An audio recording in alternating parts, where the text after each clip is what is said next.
Super Bowl champion Los Angeles Raiders, backs to the wall of the AFC West, have one healthy veteran quarterback, Mark Wilson, available for tonight's crucial meeting with the Seattle Seahawks. And even Wilson, coming off a battering a week ago against the Bears, will go tonight with a very sore thumb on his passing hand. 5 weeks ago, Mark Wilson was a dominant force in the Raiders' 28-14 victory over Seattle, passing for 309 yards and 3 touchdowns. Multi-talented Marcus Allen, perhaps the premier receiver from the backfield, had only 4 receptions that day, but they were good for over 170 yards. Meanwhile, Seattle, with the incomparable safety Kenny Easley, has put together a defense that has shut out 3 opponents this year, 2 in the last 2 weeks. They have a string of 9 quarters without giving up a score, and the defense has generated over half the team's points thus far this season. Easley has 5 of Seattle's league-leading 26 interceptions, and Easley and his colleagues have returned 7 of those interceptions for touchdowns. Seattle quarterback Dave Craig will be Mark Wilson's counterpart tonight. Craig and his offensive teammates, while overshadowed by an opportunistic defense, are not without some of the game's finest talent. Steve Largent, a wide receiver, is a constant threat, and his record over 9 years is one of the best in NFL history. Not big, not fast, Largent is always effective. Craig and Largent will need the time to execute tonight, and one of the key Raiders defensive linemen dedicated to not allowing that time is number 77, Lyle Alzado. Alzado, now in his 14th year, personifies the Raiders. Play it rough, play it tough, on the edge. Just win, baby, win. Tonight, live from the Kingdome in Seattle, it's the Raiders and Seahawks in a critical battle in the AFC West. To a sold-out Kingdome in Seattle. Seahawks fans have waited 5 weeks for this rematch against the Raiders, a rematch of the AFC Championship game a year ago. Let's take a look at the standings in a bitterly fought AFC Western Division. Denver on top with a comeback win yesterday over San Diego. Seattle is there with 8-2. The Raiders 7-3. For the Raiders, so much on the line tonight. They've lost a pair to Denver. That'll hurt them. And a tremendous crowd on hand. The Raiders have problems at quarterback. Don knows about problems with quarterbacks. He's got a very sore thumb, Don. Thumb is going to be a problem, I think, Frank, but last week against the Bears, poor old Mark Wilson got a lot of things hurt besides his thumb. I think the thumb will heal up. He's been throwing. I've watched him. He's doing a good job.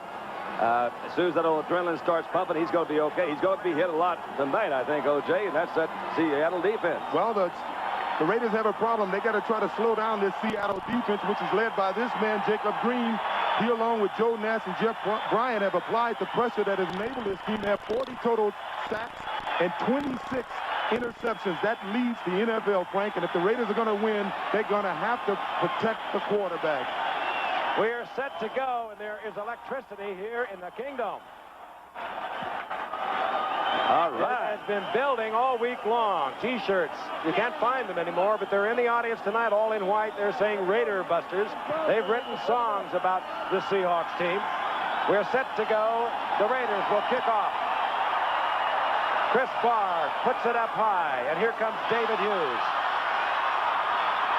And Hughes out over the 20-yard line. And the man that will lead them out will be Dave Craig. But there's a flag.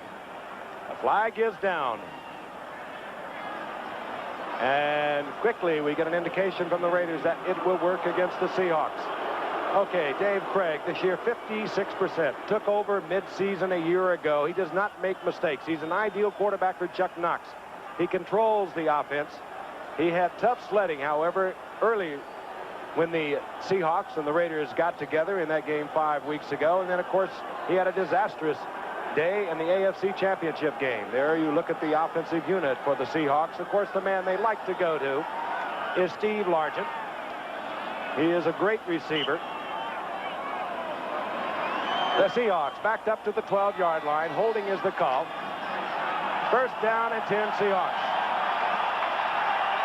Their setbacks. David Hughes and Zach Dixon. Largent works out of the backfield. Zach Dixon left. And the much-traveled Zach Dixon moves for about 3 yards. It'll be second down and 7. And this man, who went out of that first game with a torn stomach muscle, is back, reactivated just today. He is available, but they would prefer not to play him. There was a question right up until the 1 o'clock deadline this afternoon as to whether or not they would reactivate Plunkett. But this man has more lives than a cat. He has made so many comebacks, and he, if he has to, we know will be out there. 2nd down and 7. Now Hughes is in with Zach Dixon. Dixon 31, Hughes is 46.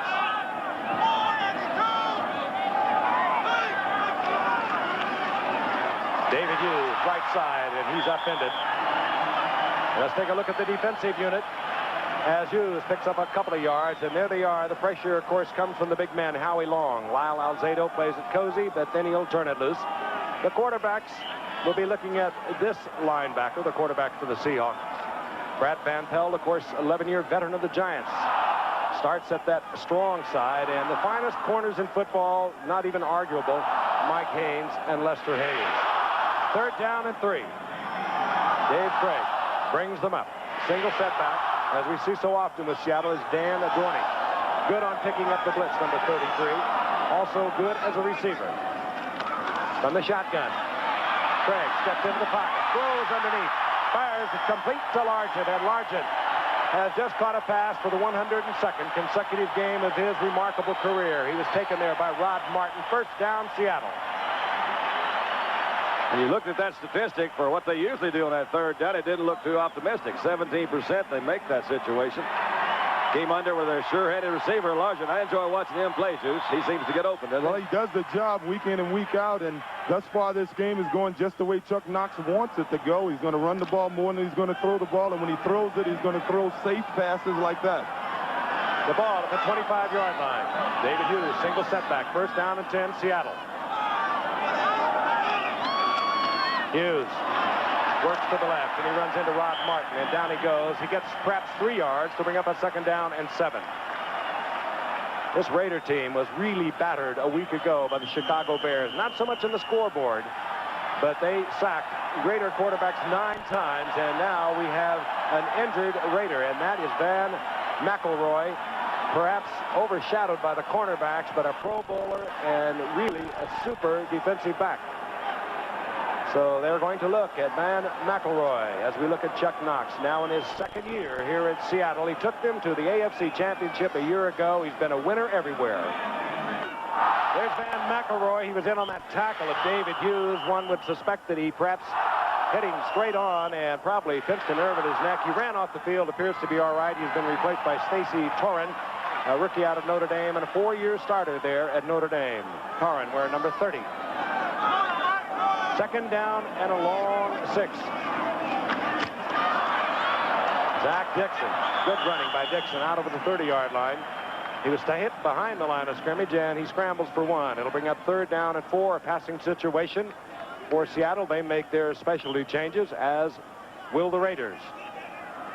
Don, you know, you would think it would be difficult to run against the Raiders. They have such good cornerbacks that they can play those outside men man-to-man, so essentially they have 9 guys to stop the run. Now, most teams will have to play a safety helping out on one of the wide receivers, but when you have great cornerbacks like the Raiders, you can let the other 9 guys play against the run. The rookie, Darrell Turner, from Michigan State, moves up to the top of your screen, number 81. Steve Largent to the right. He is the man that Craig will look for. Turner, and a great defensive play. Was it too quick? Mike Haynes moved against Turner, and the flag is down. It may have been pass interference, but it certainly was a pretty job of defending, wasn't it? He came over and got that hand right in front of it and knocked it out. He looked like he may have put his right hand on his back just to keep him tripping over him. Referee tonight, Jim Tunney. Pass interference. Defense, number 22. 1st down. Mike Haynes, he's one of the best. He timed this beautifully, but he must have got a hand on there. Darrell Turner, your receiver, coming in there. He had that one bump. Now let's see what it... Yep.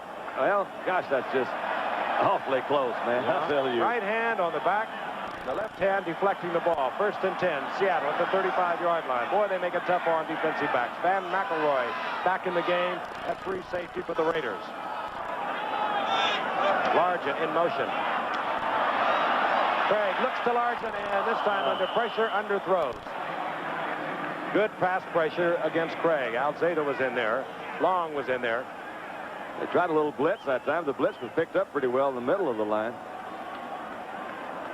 Tom Flores has done a remarkable job with this Raider team, now in his 6th year.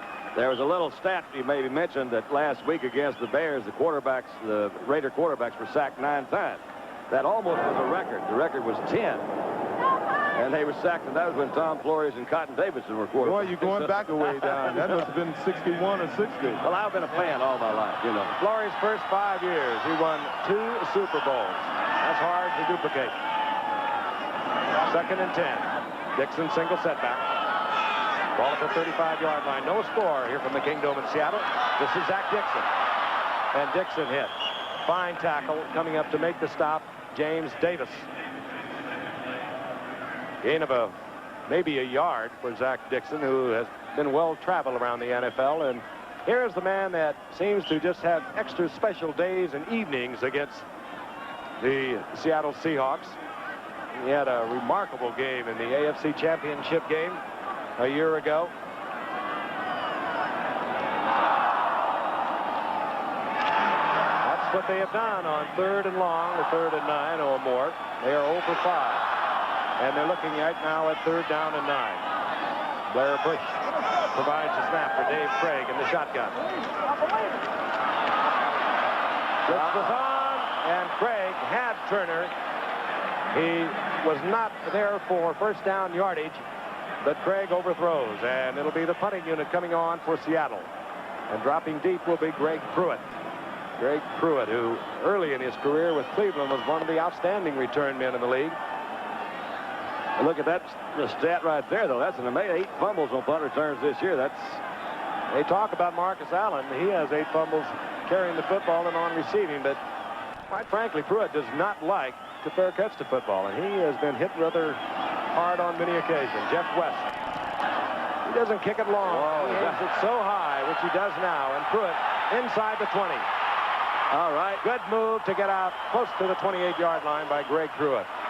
It'll be 1st and 10. The Raiders have the football, and they bring out their offensive unit.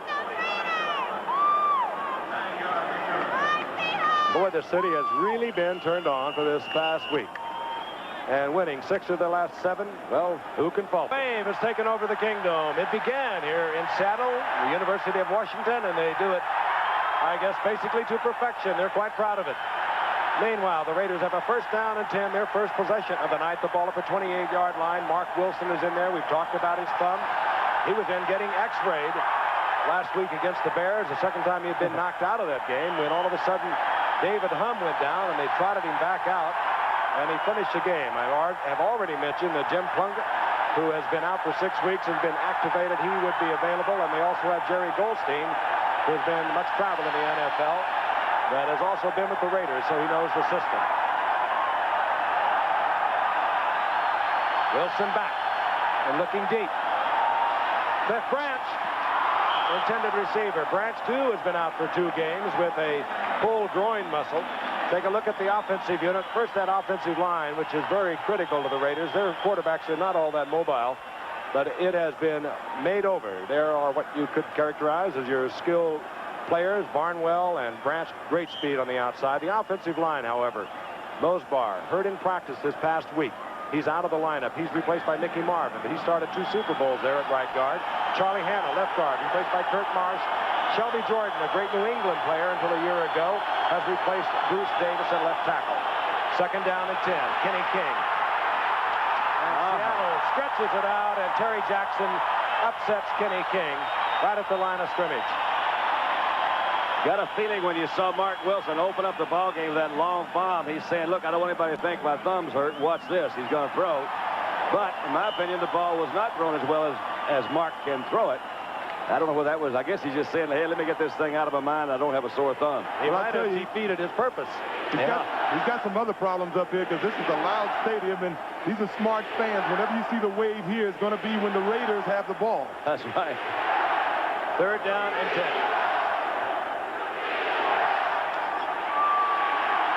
There he goes again. Wilson. Barnwell, this time the intended receiver, and Kenny Easley back there racing Barnwell for the football. Barnwell goes down, no flags, and out comes Ray Guy. The Raiders turn back on their first possession of the night. Boy, they are noisy. They are noisy. And the Raiders played Raider football, didn't they? They threw deep twice and Tried one of their little sweep plays. Nothing happened, though. Great guy, averaging 42.3 yards into tonight. And dropping deep is Kenny Easley, who took over that job for an injured Paul Johns, but now it's Scansey who is back there as Easley gets a breather. There's Scansey, a former Pittsburgh Steeler, acquired a few weeks ago, and he makes the fair catch at the 32-yard line, where it'll be first down and 10, second possession for Seattle. And Chuck Knox has the last word with quarterback Dave Craig. The second meeting of the Raiders and the Seahawks in this AFC Western Division. The Seahawks are 8-2. They trail Denver 10-1. A win tonight, and they'll be one game behind Denver. The Raiders are 7-3. They are in trouble if they lose tonight. First down and 10, Seahawks at the 31-yard line. David Hughes over the left side, and that's the kind of football you're going to watch tonight. Both of these teams feature powerful, overwhelming type defenses. And of course, one has to admire this Seahawk offense, even though they are ranked 9th in the AFC, 22nd in the NFL in moving the ball in terms of yardage. But keep in mind that they lost Kurt Warner in the very first game of the season. Kurt Warner represented 1,700 yards of offense for them a year ago. They have hung in there. They have made up for it on defense, and they continue to do so. Second down and 8. Zach Dixon out around the 35-yard line, where it'll be third down and 6. I want to remind you, live at 8 o'clock, 7 o'clock Central Time, and that is 8 o'clock Pacific Time, Thursday night from New York City, New York. It's the golden night in boxing history as 5 members of the '84 United States Olympic boxing team make their professional debut. Mark Breland, Cornell Whitaker, Meldrick Taylor, Evander Holyfield, and Tyrell Biggs, all of one spectacular card. You remember them from the Summer Olympics. You'll see it this Thursday live at 8, 7 o'clock Central here on ABC, and Jim Lampley will be talking with Mark Breland at halftime, as long as there's a fun feature on some of the bachelors in the NFL. Third down, long yardage. Craig scampers away from one Raider, fires, gets it complete to Largent, but a flag is down. Largent breaks into the clear. And taken from behind. Mike Davis caught Largent, but the flag is down. And Seahawks know what it is, too. You can see the big old offensive lineman back there, and he says, yep. It's what happens when you roll out of the pocket. An offensive lineman blocking with pressure. All of a sudden, the defensive man moves with the moving quarterback, and there is that tendency to grab and hold. That negated a 51-yard pickup. You have to give Largent credit, though. I mean, Craig was looking for Largent. He shook his man loose, got it open. 59, 10 yards. Down remains the same. Blair Bush, the man in the middle, the center, holding. You'll see it. He provides a snap on the shotgun. I think the point you made's good, too. If you look at it, Craig tries to make a move. He's got him pretty well.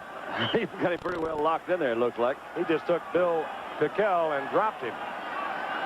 Craig didn't have any place to go, so he rolled out, and that's when they can see him. They've got those jerseys, and the guy makes the move, and they can see him dragging him down. Well, he knew who to look for, and he found him, Largent. That's right. Third down and 18. The ball now back at the 24-yard line. The Seahawks again from the shotgun. That's Chris Castor in motion. And it's Pickell, this time fighting through Blair Bush. The pressure came from the outside in the form of Greg Townsend.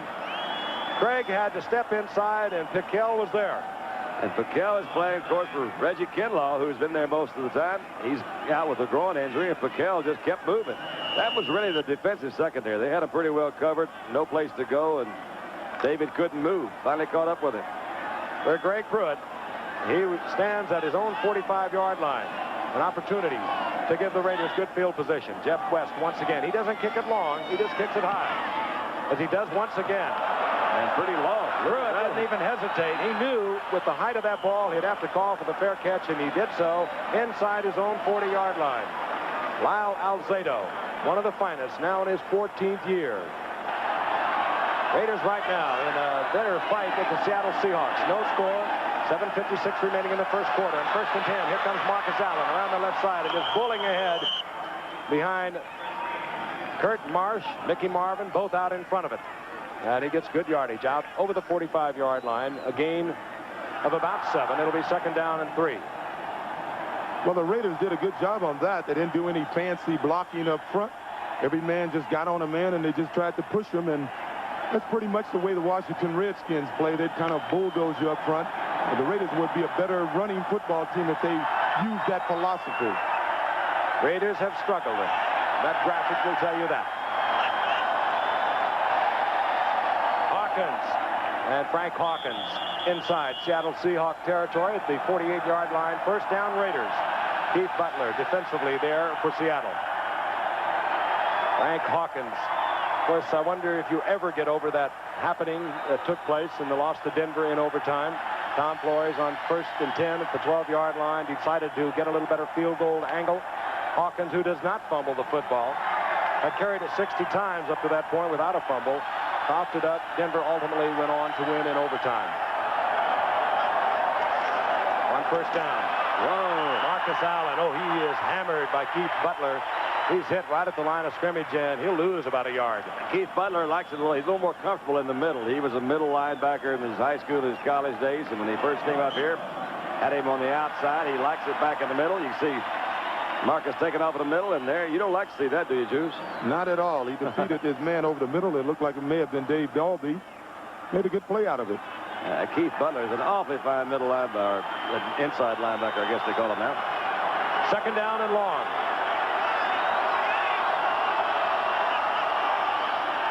Wilson is back. Looks to Barnwell. And Barnwell tried to tuck it away before it got there. He was hit by Terry Taylor, and I'm sure that he heard Terry Taylor coming. Thing you don't really like to see. Did you see, we look at Barnwell now is a little outside. The ball was a little bit behind him, but not much at all. You know, that's right behind him. Hit him on the wrong shoulder. Well, you know, the Raiders' philosophy is you don't anticipate the pass. You don't throw it before the guy breaks. They like their quarterbacks to wait till the receiver breaks before they throw the ball. So sometimes it may appear as if he's throwing the ball late. Third down and 11. Barnwell once again. Top of your screen. Cliff Branch is split to the left. Mark Wilson. In trouble. And Wilson will get about 5 out of it, but it will bring up 4th down, and the Seattle defense is strong once again. Well, that play is one of the example of why they missed Jim Plunkett, because Plunkett has the ability to scramble and still look downfield, and if Mark Wilson would have looked downfield, he would have saw Cliff Branch working back to him wide open. He was wide open. Mark Wilson was very busy. Busy. Scansey is back. Excuse me, he says. Kenny Easley was leading the AFC in punt returns. They replaced him with Scansey this evening. Ray Guy looks for a corner kick, and he gets in the end zone instead. That's close, though. So the Raiders, with good field position, they had the football near their own 40-yard line. But they have to punt away, and Seattle gets it back at their own 20-yard line following the touchback. You better believe that both teams feature the defense. And, of course, for the Raiders defense, second in the AFC. Seattle is 4th in the AFC. Is that a good one? Oh, there's Agnes and Archie. Some beautiful signs around here tonight. They do love the Seahawks, don't they? Seahawks, first down and 10. The ball at their own 20-yard line. Zach Dixon, single setback. That's Largent moving in motion. Dixon broke behind a block of Ron Esink, the left tackle. Gets close to 4 yards. Moving out there, Rod Martin, who finally, really last year, was recognized for the kind of play that he's been providing the Raiders for the past 5 years, making his first Pro Bowl attempt. He has 9 sacks coming in tonight, a pair of interceptions, but he was Mr. Everything a year ago. And he has been Mr. Everything on defense for this team for a number of years. He's led the team in tackles a number of times, and he's been voted most valuable defensive player, I think, 3 of the last 4 years. Second down and 6, 24-yard line of Seattle. David Hughes joins Zach Dixon as a setback for Seattle. Look right there. All right. Oh, and Squirick was in there quickly. Alzado also there, but it was Jack Squirick who is filling in for a injured Matt Millen, the inside linebacker on the left side, who they say could go tonight if he had to. They would prefer that he did not. Matt Millen with a pulled groin muscle, and Jack Squirick makes a key sack. Well, you remember Seattle all the way to the 15-yard line. Remember old Jack Squirick from the Super Bowl last year? coming out of that middle linebacker position, intercepting the Theismann pass and turning that Super Bowl. I can't say he turned it around. He just about put it on ice for the Raiders. He did run a good route, though. You'll have to give him credit for that. 4 wide receivers now from Seattle. Largent is in there, of course. Darrell Turner, the rookie from Michigan State. Chris Castor and Brian Walker. And Seattle will go from the shotgun. Turner, the speedster, in motion. Craig. And again, pressure, trying to get it to Steve Largent. Lester Hayes was with him most of the way, and Craig, who is ever so careful back there, he won't put it up for grabs very often. Overthrows, it'll be 4th down. And once again, Pruitt will settle in close to midfield, awaiting the punt of Jeff West. Jeff is an interesting punter. He doesn't kick it all that deep. We've talked about how he gets it high, but he has not had a punt block since 1978. Nearly 400 punting attempts.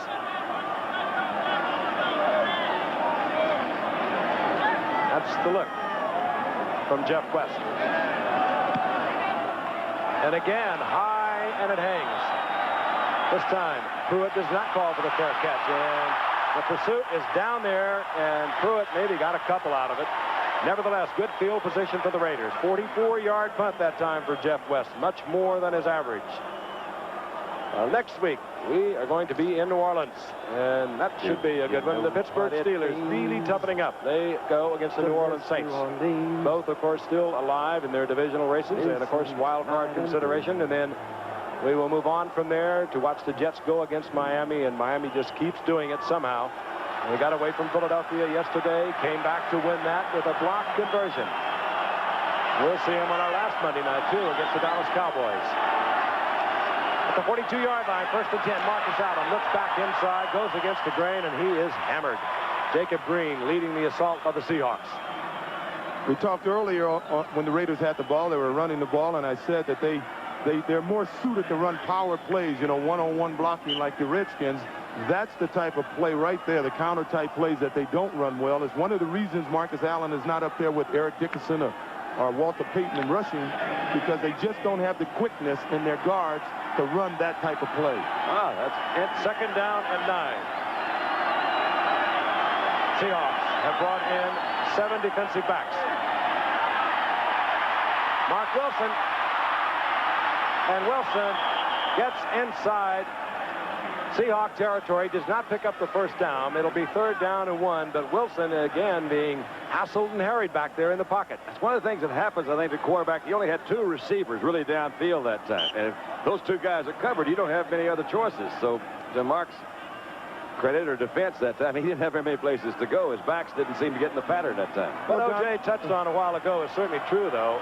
Jim Plunkett doesn't have the arm of Mark Wilson, but he has the head, the savvy, the experience, and he can move around back there. Rather than running the football, he'll move around and find the open receiver. 3rd down and 1. Marcus Allen, and he almost breaks it. He gets the 1st down close to the 35-yard line in the arms of Dave Brown.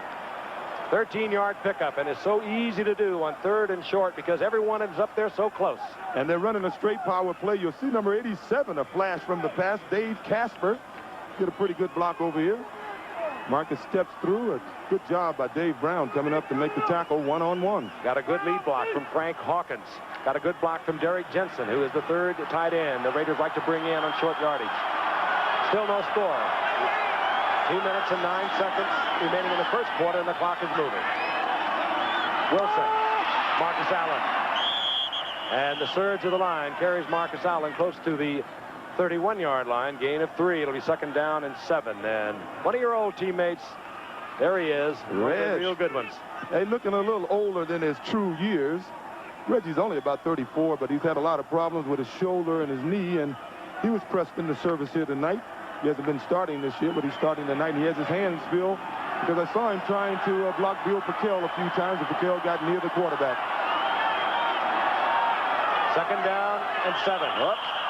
Well, do the Raiders draw them off? Flags are everywhere. Looked like Henry moved a little bit quickly, a little too quickly. False start, number 70, 5 yards, down remains the same. Henry Lawrence on the right side. You saw it. That will stretch it out. Henry's not pleased with that. He says, Who called that on me? This is his 122nd game that he's played in for the Raiders. Very durable, but the rest of that line has been changed around. We told you about Mosbar being injured in practice. Mickey Marvin is there. Charlie Hanna's on the bench. Kurt Marsh is there. And Shelby Jordan is at left tackle. 2nd and 12. Kenny King. Bruce Schultz defensively there for Seattle. And that was a surprising call. Trying to catch the Seahawks, thinking blitz perhaps on the pass. Trying to get King outside. Seahawks didn't go with it. Tell you, 3rd down and 10. Number 56, Greg Gaines, did an excellent job on Marcus. Marcus went out and blocked, and Marcus was telling me a story about the last time he played against Gaines, number 56, that he was surprised how hard and strong the guy is. He came in easy a few times, and one time he came in and almost knocked him out. 3rd down and 10, top of your screen, both wide receivers. Malcolm Barnwell, number 80, Cliff Branch, number 21. Listen to this crowd. Wilson, Barnwell is there. He was. And again, Wilson didn't hang it up. Terry Taylor, the number 1 draft pick for Seattle out of Southern Illinois, was with Barnwell. Barnwell had him beat, though, and had Wilson put it up. Barnwell has the speed to run under it. So maybe that thumb is bothering Mark Wilson. Barnwell has him beat relatively early, and with Barnwell's speed, if the ball would have been laid out there, you would have seen him pull away from Taylor maybe 3 or 4 yards, but he had to slow up for the ball. You're looking at a guy, Malcolm Barnwell, who has the most 40 yards or more receptions this year, and he has 6 of them. Out of range of Chris Barr. So Ray Guy will punt. Scansey is back, guessing with him. Guy looks for the left corner. Puts it up high. And it's going to be marked at the 6-yard line. Ray Guy, one of the all-time greats, number 1 draft pick so many years ago, back in 1973. And so much on the line tonight for both of these ball clubs. Let's take a look at the AFC playoff picture. Those are the leaders in the division. Miami 11-0.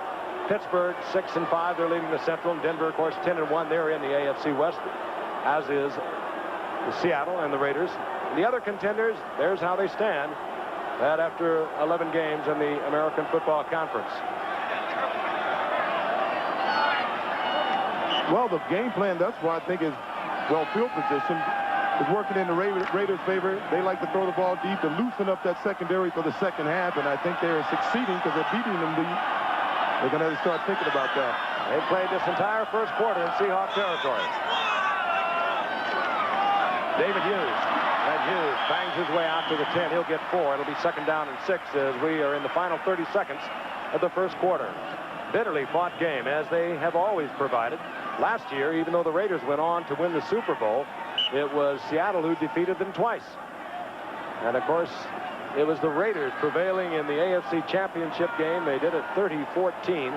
A lot of bitter feelings between these two ball clubs. And we're going to get the end of the first quarter. Dave Craig anticipating it. We'll move over and have a word with head coach Chuck Knox. And we'll be back in the Kingdome in just a moment. Well, 0-0 in the game that we've been waiting for. Seattle have a fantastic defensive pattern, and they'll be really relying on that tonight. The Los Angeles Raiders, one of the big sides, have been hit by injuries, and the fellow I really believe they're going to miss tonight is Jim Plunkett.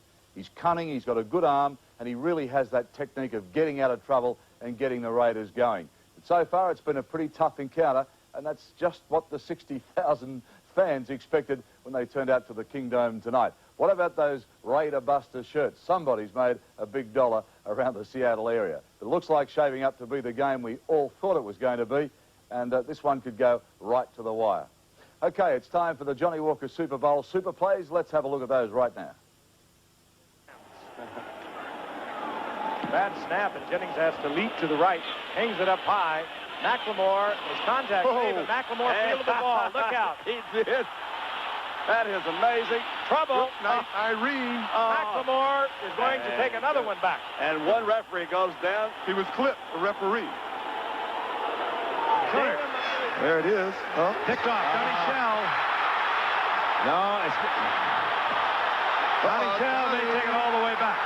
Got Munoz to beat. Didn't have to put much of a move on him. I do not see flags. What a nice kick. Ellard looks for a picket line.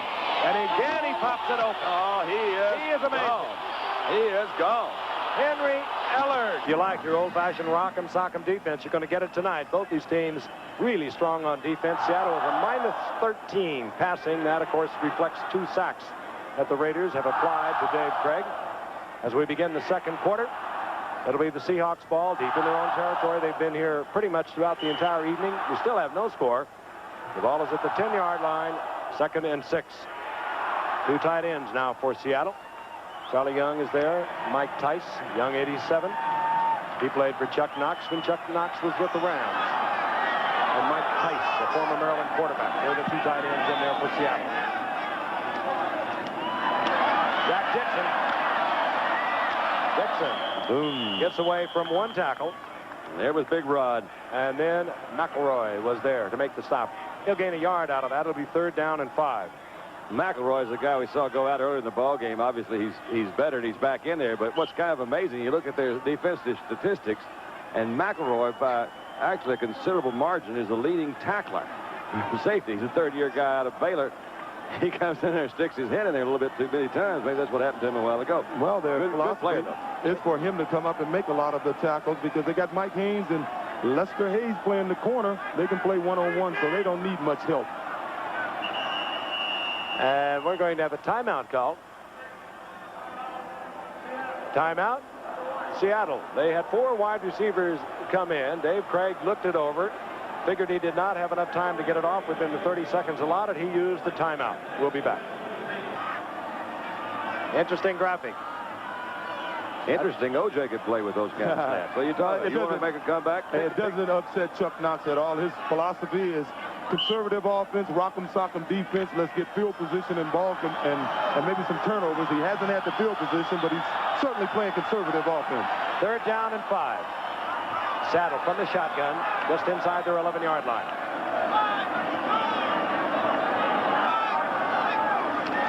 Here comes the pressure. There's Craig. Oh, he had Largent wide open. He had Largent wide open, and he also had enough open space in front of him to run for that 1st down. I kind of expected him to do that. He's the 4th leading ball carrier on the Seattle Seahawks team. He did. He has 137 yards rushing, so that'll tell you what the other 3 have been doing. Of course, again, they lost Kurt Warner in that opener, and one would have to wonder how Kurt would complement this defensive unit. You know, I was talking to Mike McCormick at lunch today, the GM here, and he was talking about Franco Harris coming. I said, I'm really sorry that Franco didn't work out for you. He said, you know, in so many ways, he really picked our ball club up because they were so down when Kurt Warner went out. And that's not a bad thing to say, I guess. That's the look from Jeff West's hands. This time, his first bad kick of the night. And Greg Pruitt has time at the 45-yard line. Again, those special units of Seattle, they play so well. That was Eric Lane, who ordinarily would start as a setback. He is the captain of the special teams, and they have been superb throughout this season. Characteristically, Raiders now at their best starting field position, 46-yard line of Seattle. We're in the early moments of the first quarter. No score. There's Mark Wilson, and I do believe that I do believe that Mark Wilson's thumb is bothering him. He is a superb passer. Of course, they've watched him here in high school. He went to Shorecrest High School right here in Seattle before matriculating to Brigham Young. He has a great arm, and he is on several occasions missed receivers tonight, but he's playing with a very sore thumb on that passing hand. 1st down and 10, the Raiders. Hawkins. And Hawkins banging inside the 40-yard line. He'll get 8 out of that. It'll be 2nd down and 2. Keith Butler made the stop. At halftime, very interesting profile, and one of the Raiders involved in it. NFL Bachelors, what is it like? It's kind of interesting. And, of course, an interview with Mark Breland, who will begin his pro career Thursday night right on ABC. 4 other Olympians. So stick around. We'll join Jim Laffey in New York for those particular events. 2nd and 2. Hawkins close to the 1st down. He'll have it near the 35-yard line. I was watching Marcus. He was trying to put his hand down. He didn't put it down. Normally, that would be illegal procedure. But, you know, you talk about bachelors, and Marcus is a part of that halftime show. He's a neighbor of mine in Brentwood, California, and believe me, that's one bachelor that leads an interesting life. Is it active? Chris Collinsworth is another one. I remember one time at a Superstars, we had Chris fill out some kind of questionnaire. One of his hobbies, he said, well, one of them is women, and then down below it says, do you have any other hobbies? He says, young girls. That's kind of chauvinist. Well, I thought it was, too. First down and 10. The ball near the 35-yard line. The Raiders in possession. Got some movement. There was no flag, and here's Marcus Allen. Good straight arm. Good move there. And a juke down the sidelines, and he turned a 2-yard pickup into a 5-yard pickup. Marcus Allen has been especially devastating to Seattle over his career. He has been really something special. A year ago in the AFC Championship game, he ran for 154 yards with moves like this. He's got one of the best stiff arms. He got those Popeye, you know, like Steve Garvey, forearms, and he lifts a little weights. He keeps a little barbells. He's always doing push-ups in between sets of tennis. He's doing push-ups to develop that stiff arm. Wilson passing 1 of 5 yards. He looks over a second down and 5. Looking for Barnwell. He's there. All right. Defensively with Keith Simpson. Oh, was that a good job by Simpson?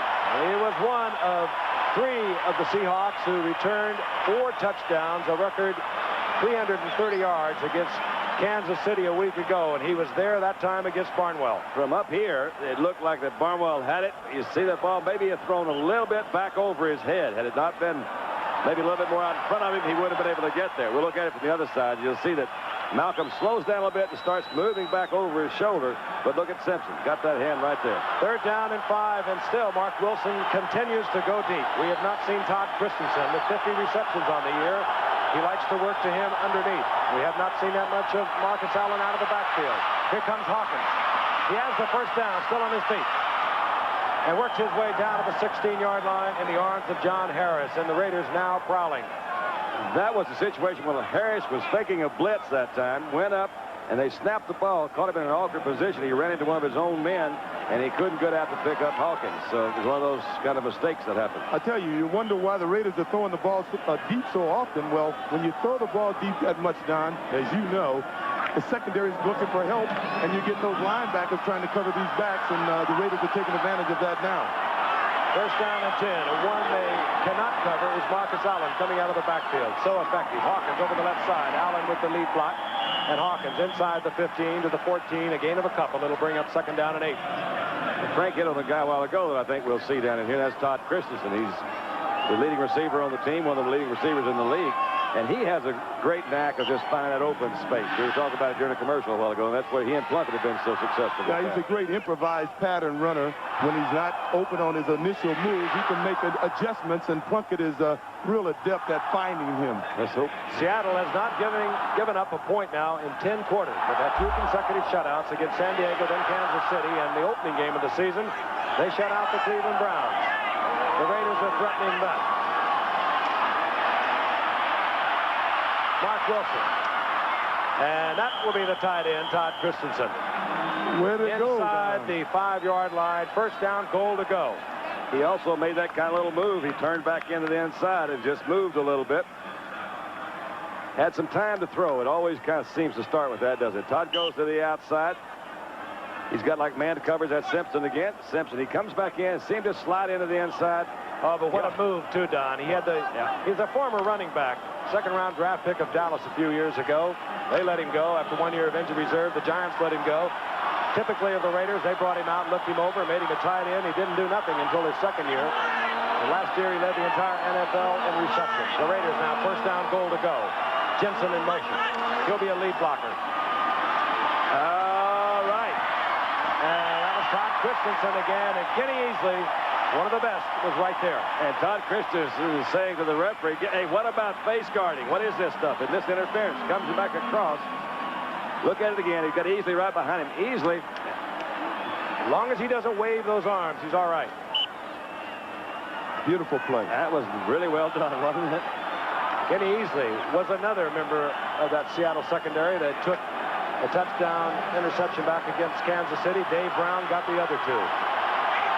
Second down, goal to go. Mark Wilson looking it over.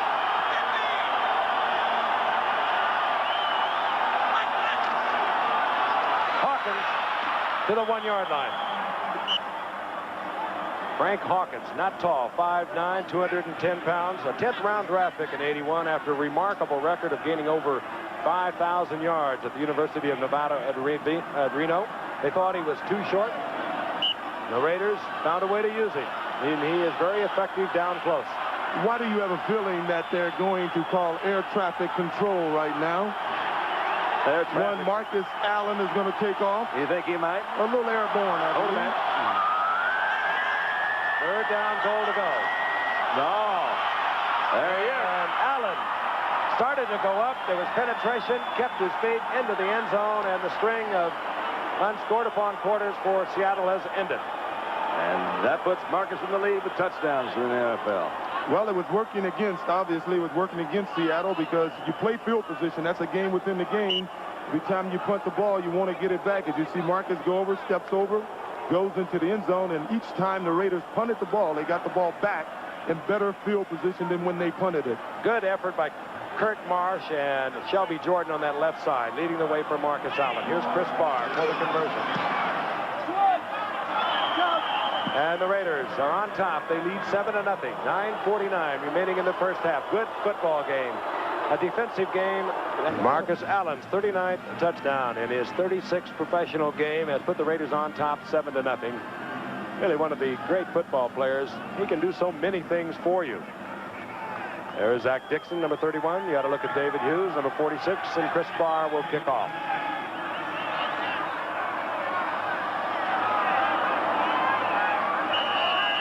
Quiet crowd here for a moment.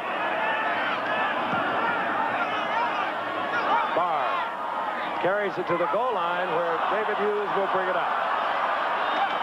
And there was a mix-up between Hughes and Dixon, and Hughes took it with the momentum carrying him backwards, and that made the effort at a return very difficult. I look at the scoring drive, and they just kept giving the Raiders field position. They couldn't get anything happening, and the Raiders finally took it at their own 46-yard line and worked it into the end zone. Good hard-hitting game. Once again, the Raiders 7-3. They feel they must win this game tonight. And if they do so, they'll move into a tie with Seattle. And then Seattle and the Raiders will both be trailing Denver by 2 games. And keep in mind, Seattle is the master of their own destiny because they still have to play Denver twice in this AFC West. At the 15-yard line, 1st and 10. Craig is back. Gets it to David Hughes. And Hughes with a good move out over the 20-yard line before he's upended by Bob Nelson. That'll bring up a 2nd down and 4, and we'll pause 5 seconds and allow our stations to identify themselves.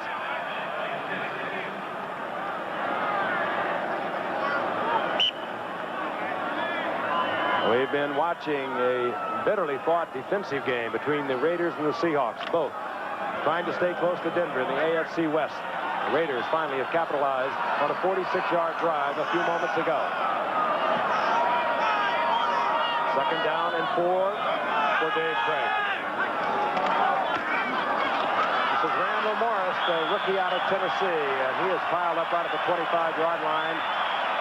And he had to get just out over the 25 for the 1st down. It's going to be very close. That's what's transpired as far as the Seahawks possessions are concerned. Unable to deal with a tough Raider defense. And the youngster out of Tennessee is short of the 1st down. It'll be 3rd down and less than a yard. Boy, it's getting heated out there. I saw Lyle Alzado have a few words with someone. My man Reggie McKenzie, the enforcer we used to call him, was over there calming him down a little bit. About a foot to go for the 1st down. Oh, Lyle. Wow. They made him mad, That was didn't they? Lyle Alzado colliding with David Hughes, and there'll be no 1st down.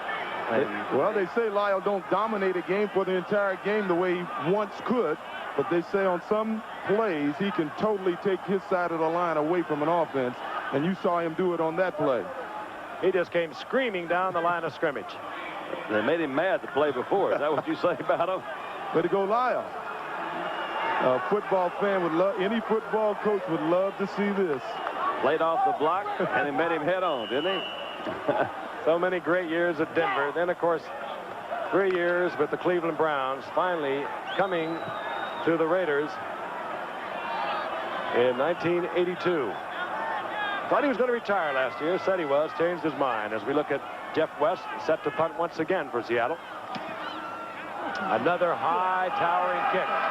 Greg Pruitt at the 31-yard line. He didn't even hesitate. He called for the fair catch right at the very height of that football, which was far over our heads, and we're on the third level of the Kingdome here in Seattle.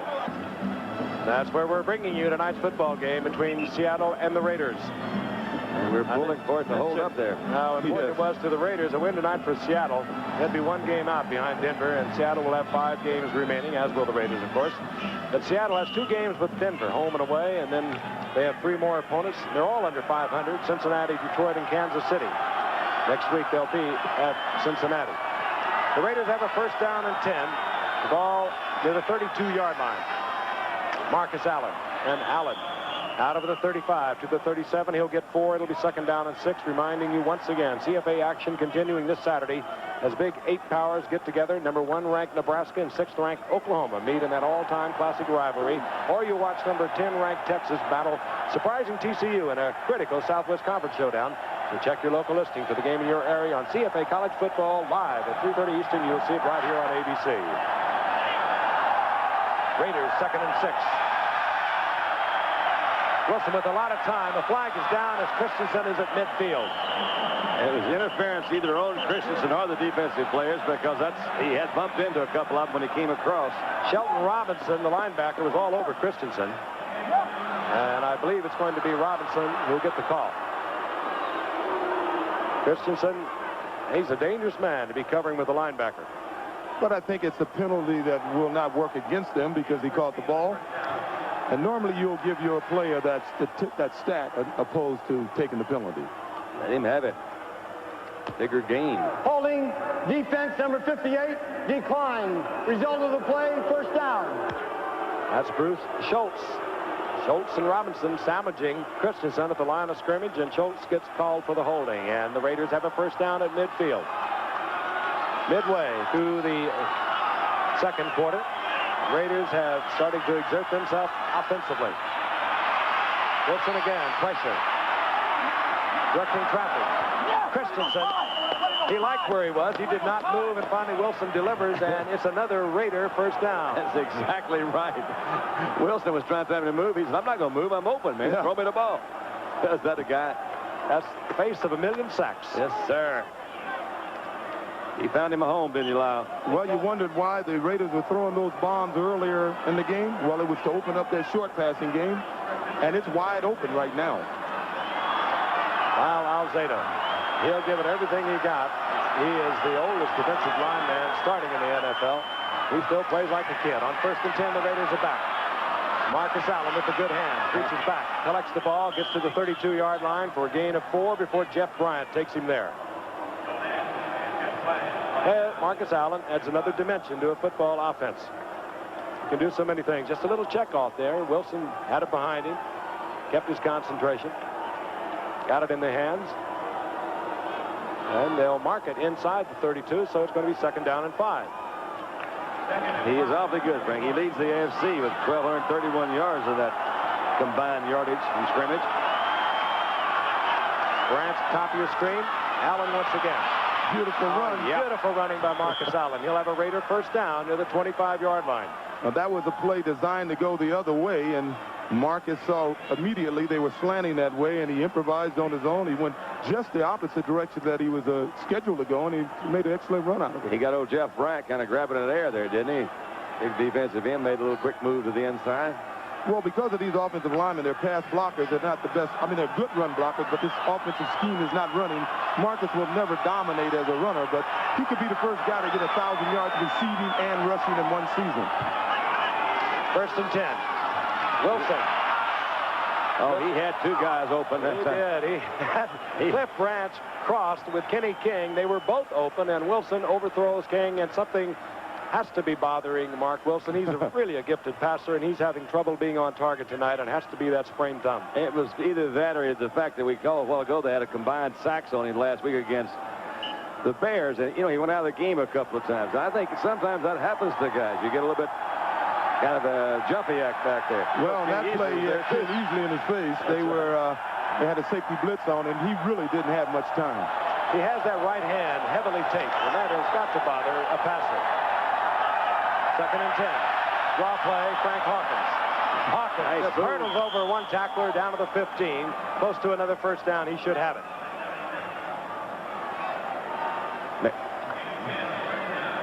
Let's take a look at it. It's once again a little trap play, a tackle trap. Saw the tackle come by, make a nice block, and Hawkins does an excellent job of running the ball. Good one-on-one block by Dave Dalby against the nose tackle Joe Nash. First down and 10, the ball at the 15-yard line. That's the tape I spoke of. It crisscrosses across the palm of the hand to protect the thumb. Wilson. Todd Christensen with a great catch. He has first down yardage. The flag is down at the line of scrimmage. Nice effort on Todd's part there, wasn't it, O.J.? Made his little spin, picked up the extra couple of yards. Showed some courage, went up for the ball. A lot of times you don't want to go up over the middle. They'll But bring looks it like back. a holding penalty. Illegal motion. And it'll be brought back. Once again, our referee tonight, Jim Tunning. Illegal motion, 46. Down remains the same. It's only right that if you're going to have a pass taken away from you, you should be the cause of it. He was in a hurry to get out there. What a great year Todd Christensen had last year. 92 receptions. He was a holdout during training camp. He came back, however, full speed. And he had 50 receptions coming into tonight's game. Down remains the same at first and 15. Hawkins, left side. Loses the football. There's a scramble. Seattle says they have it. A team that has lived on the turnovers. They lead the entire NFL, tied with Denver into tonight with 44 such happenings. We told you about their 26 interceptions, their 18 fumble recoveries. And this time, the Raiders are turned away as Frank Hawkins coughs it up. The Seahawks, before a delirious partisan crowd, will have a first down and 10 at their own. Returned an interception against Kansas City, 76 yards last week. He has just picked up the Frank Hawkins fumble. And Seattle has the football back at their own 19-yard line. Listen to the crowd.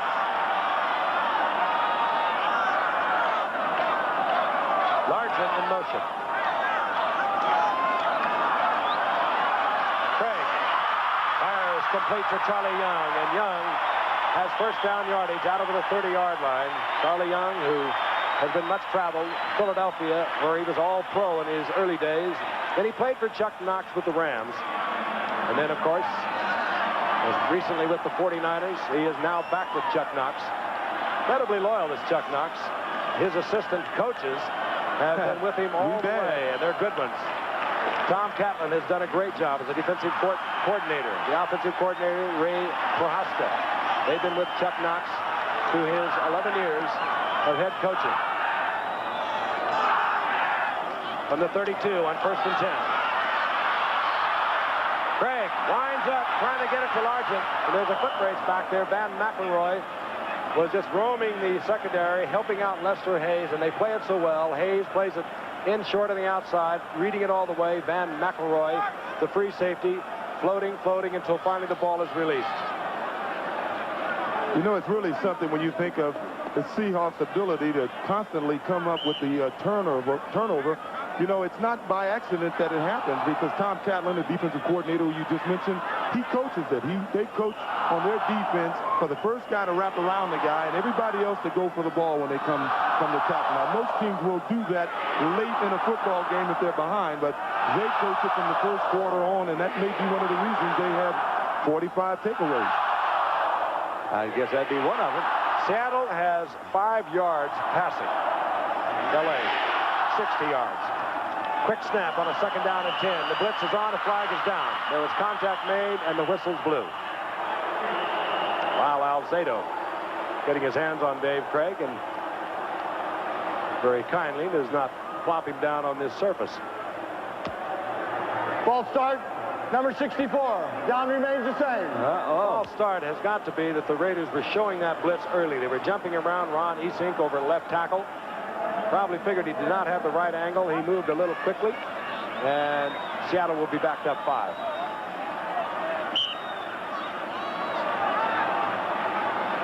Yeah, they call that intimidation, especially a good blitzing team will will split. The down lineman will split to give those linebackers more room, and the offensive lineman is already in his stance, and there's nothing he can do. And he knows if he doesn't get over there quick, he's going to get beat on the first step.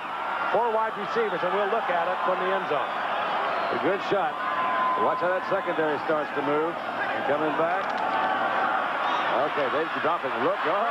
Goes down once again, and it was Howie Long this time, who's not having the great year he had a year ago, but this is one of the strongest cats around. He really is. He can move quickly, and he is powerful. Well, Big Howie's been getting double-teamed a lot. He did a real nice trick here. He was up against Reggie McKenzie. He pushed him back a little ways. Then he went outside as the defensive end, Lyle Alzado, was coming inside, picked Reggie off, and he was wide open. Raiders Nice move those play. men around so much. You'd ordinarily find Howie Long on the left side. That time he was over on the right side. The loss is all the way back inside the 20-yard line. It'll be 3rd down and 23. 3rd sack now by the Raiders against Dave Craig. We'll watch it again from the end zone. This is when the defensive line really puts the ears back, and they'll come at Craig. Craig, no deep receiver, gets it to Dornick. Hey, and down goes Dornick, far short of first down yardage, but getting a little breathing room out close to the 30. And out comes the punting unit, Mike Davis, with a good tackle on Dan Dornick. Oh, Dan Dornick, you catch that little swing pass, and you know you got about 20 yards to get to the first down. It's like a picket fence. You see 8 defenders coming at you, and you start throwing every move you got, you know. You may beat one of them, but it's rare you're going to beat the other. And making up some moves. Jeff West is getting a lot of business tonight. Seattle unable to fathom the Raider defense. 2:45, and the clock is moving, remaining in the first half. His 6th punt of the night, Jeff West. Greg Pruitt will have time at the 32. Finds a little bit of that picket line, and he's out close to the 40-yard line, where it'll be 1st down and 10 Raiders, with 2:31 remaining in the first half. Those diamond sweaters will be coming back, O.J. Well, look how they pick on me. You see my TV screen? They get the big screen. I get this little thing. Black and white, too. You don't look at it anyway, so what are you talking about? No, that's good. Did you get this as part of your package when you went to USC? Look out. I like it. Set to go. The Raiders 1st down and 10. The ball just inside their 40-yard line. They've averaged the starting position on their possessions at the 39-yard line as Marcus Allen keeps the pass rush honest over on the left side. Gets a couple of yards out of it. It'll be 2nd down and 8. And then comes the specialty pass defenders for Seattle. And seconds are ticking off towards the 2-minute warning. And they're going to let it tick off. Marcus Allen. Those have been bitter yards. 2 strong defensive teams, both trying to stay close to Denver in the AFC West. Seattle 8-2. The Raiders 7-3. Denver is on top. Denver at an incredible 10-1. Wilson tries to lay it up to Dokie Williams, and Dokie Williams well covered by another UCLA alumni, Kenny Easley. I remind you, halftime, we're going to be joining Jen Lampley in New York, and we're going to take a look at some of the interesting bachelors who have a very interesting life in the National Football League. And we are also going to be talking with Mark Breland, the gold medalist from the recently concluded Olympics. Marcus Allen is in that feature on bachelors, by the way. Tom Cousineau, George Stark, the great Washington offensive lineman, and Mr. Ho-Ho himself, Chris Collinsworth. 3rd down and 8. 1:54 remaining. The Raiders have 3 timeouts. Blitz is on. Mark Wilson reads it, gets it to Cliff Branch, but he's buried at the 47, short of the 1st down. Kenny Easley defensively along with John Harris. So Seattle will get the ball back. Seconds are ticking off, and the Raiders will tick it down as much as they can. Keep in mind, Seattle used one of their timeouts. Dave Craig, tentative. When 4 receivers came into the game, he didn't want to make a mistake down near his goal line, so he called timeout. Paul Scansey back around the 10-yard line. This will be the first time Ray Guy has been able to kick away. He's watching that clock. He'll snap his fingers to get the snap, and we're down to 3 seconds. He'll bring it now. Used everything he could. Not a good kick. Scansey at the 17, and he gets out of bounds up near the 25-yard line. Hustling down there was Stacy Tarrin, the rookie from Notre Dame. We have 55 seconds remaining in the first half. Seattle is down 7-0 in a bitterly weather. Seattle lost 30-14. They have not got beyond their own 36-yard line tonight. Here in the first half with 55 seconds remaining. Chuck Knox says and readily admits, he says, hey, we just got to get our offensive team playing. He's got Rusty Tillman with the special teams, and he's got his defense playing so well. The offense just really hasn't been performing too well. I bet in halftime he will not feel too bad. He will not get on the team. They feel they're right in the middle of this game. This is his type of football game, a one-touchdown game. Well, they sure are. First and 10, the ball just inside Seattle's 25-yard line, and they open right out of the shotgun.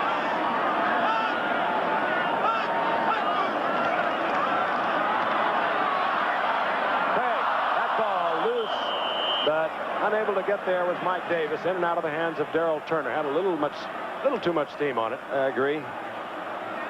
That is really uncharacteristic of Dave Craig. He has a great touch.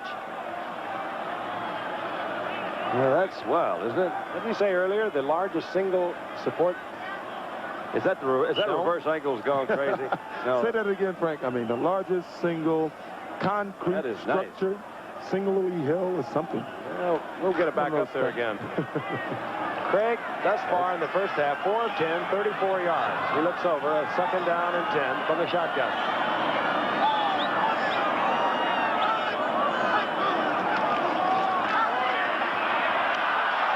Craig. Flag is down. Trying to get it to Brian Walker, incomplete. Well, it's not a flag either. It was an arm wrap that came off one of the players. He also lost his shoe. That was Mike Davis, deep downfield. Third down and 10. Got a lot of Ukers here tonight. Crowd has really been turned on. They've written songs about the Seahawks team. They've been playing them constantly. Thousands of people are here in T-shirts that say Raider Busters. But thus far, the bulk of the busting has been done by the Raiders. From this angle, you'll have a chance to see what kind of zones are open back there. That's basically zone defense. See where he's got his pass patterns going, and hey, that's just right up the middle. Dan Dornick short of the first down out over the 31-yard line. Short by about 3 in the arms of Howie Long. 38 seconds. Will the Raiders stop the clock? I believe they will. Timeout is called by the Raiders. Let's go quickly to Jim Lampley in New York. Good evening, Frank. The NFC showdown took place in Bush Memorial Stadium in St. Louis.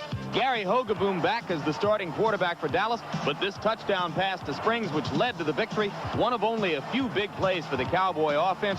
Much credit for the victory to the Dallas defense, which forced 6 turnovers, sacked Neil Lomax 5 times, and now with Dallas tied with Washington, the NFC East has a look more in keeping with its recent history. Denver against San Diego. The Broncos continue to show that they have the confidence to win. This Elway fastball to Ray Alexander set up Sammy Winder's winning touchdown run with just 38 seconds left in the game. Alexander bobbled the ball but was able to hold on. Keys to the game, another controlled game for Elway, no interceptions, and San Diego 13 penalties. Back to you, Frank. And Jeff West is on punt once again. Deep as Greg Pruitt. West, his 7th punt of the night, and whistles blow and flags fly. That should be a first down for the Seahawks. That would be first down yardage if they mark it off against the Raiders. I thought I saw a little movement over on that offensive line. 2 opinions. One of them will be right. Ball start, offense. 5 yards, still 4th down. And that was picked up. It looked like the Raiders, and there was movement at the line of scrimmage, and now Jeff West will kick from 5 yards deeper. Rusty Tillman there you saw in front of Chuck Knox, and he's the defensive special team or the special teams coach. He was a great special teams performer for the Washington Redskins in his career. Really was. And he has the best special teams in football here in Seattle. They really work at it. Here's Jeff West. 37 seconds remaining. The Raiders use one of their 3 timeouts. They want to get the ball back and see if they can do something with it. Dowering punt once again by West. Greg Pruitt from the 30-yard line had already indicated the fair catch at the very height of that ball. He knew he would have no opportunity And it could be those 8 fumbles that Greg Pruitt has come up with are bothering him just a little bit. Nice. I like to see that. Good luck, Franco, from me, too. Oh, they got great fans up here. Really do. I mentioned earlier, but one of the things that McCormick was saying, he says that they really had thought their whole season was gone because they, Warner had such a great year a year ago. Even the expectation that Franco would get it together before the season was over, I think helped this young football team. The Raiders, leading 7-0, have 30 seconds remaining in the first half. They have the ball near their own 30-yard line. They have 2 timeouts. But neither team has been dazzling offensively. Good defensive play, but Mark Wilson, you have to wonder, he has been off tonight from what we have seen in the past. It could be that sprained thumb. Here comes Kenny King. And Kenny King will get 8 yards. It'll be 2nd down and 2.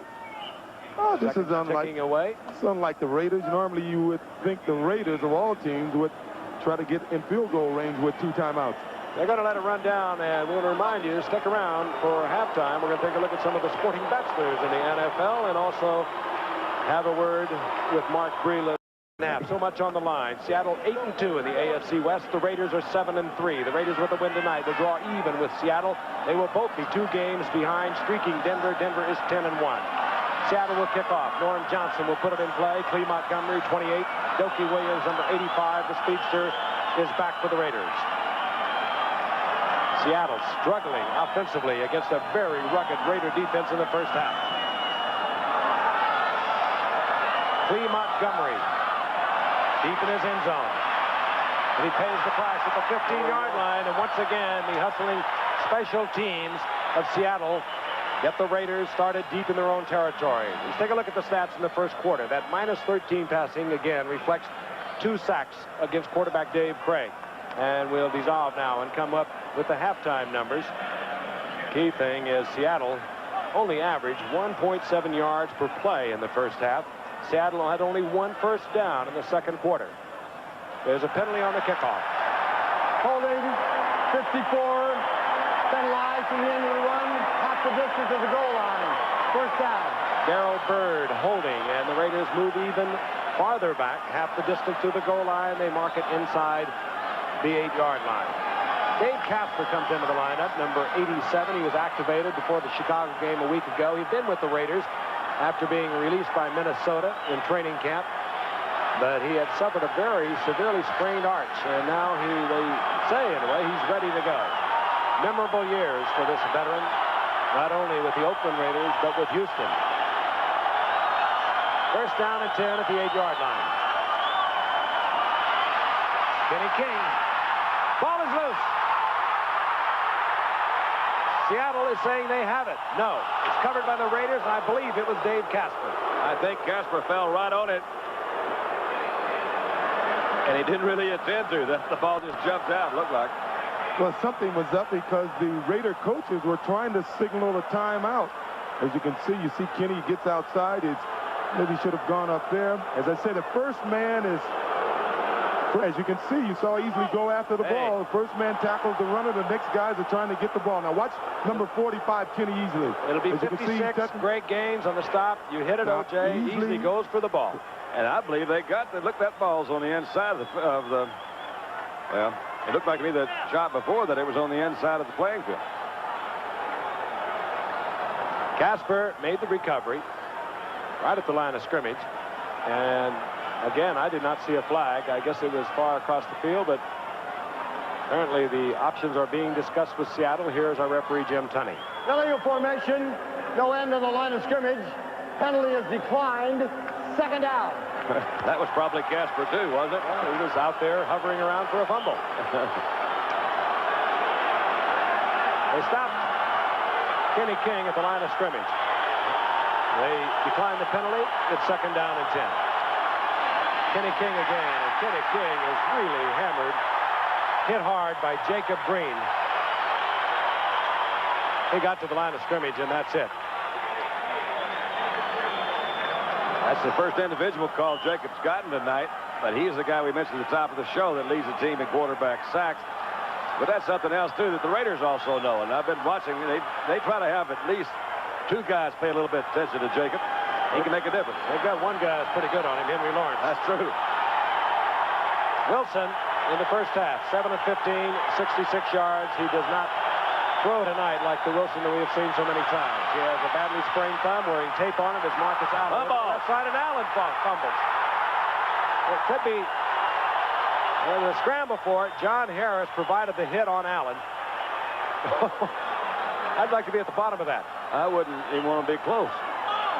Lucky to come away with your socks. You see Casper reach in there and pull. I don't know who, it looked like Tyson, somebody pulled off of him. Well, you know the guy who's pumping the most weights. Seattle. Trying to get the ball. Seattle. Down 7-0. This is their second turnover. They have not turned the ball over themselves. That's their 46th turnover of the year. They live by it. You see Marcus, the play was designed to go outside. He knows he needs a few yards for the first down, about 8. He's cutting back, almost runs into Hawkins. He's hit by Kenny Easley once again. And as you can see, number 44 there trying to slap the ball away. And they come up with their 46th takeaway.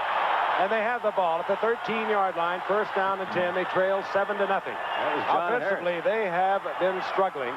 It was Harris who came up with the recovery. But in the first half, Craig was 4 of 11 for 34 yards. Great defensive play by the Raiders in the first half. Randall Morris, a rookie from Tennessee, and he gets inside the 10-yard line. He'll get 3 yards. It'll be second down and 7. That's the big fella right there, Sheldon Robinson, that covered that ball. You saw Harris, 44, that pulled it out. You know, O.J., until you mentioned, I never heard of that before. They went up and go for it, but I've been watching. They've been doing that. Yeah, Tom Catlin, he's been around. He's been a great defensive coach for a number of years for George Allen down in L.A. with the Rams, of course, with Chuck Knox there and in Buffalo, and now up here. He's done an excellent job. Second down and call it 6 as it's marked near the 9-yard line. Morris again, the rookie from Tennessee, and he is piled up. Hit at the line of scrimmage. He'll squeeze a yard of it. And it's going to be third down and 5. So Chuck Knox trying to move the ball on the ground. Well, let me tell you, they're running the ball because I think they're just playing it a little safe. But Coach Meredith, I would keep my eye on number 80, Steve Largent, right now. He's the man for this Seahawks team whenever they get into this type of situation. And I'm sure Dave Craig has a play designed to try to hit Steve Largent. Largent in the slot. Now he is on the move. He wears number 80. Dave Craig. And Lester Hayes was raining all over Steve Largent. He took him on an out move. He took him back in over the middle.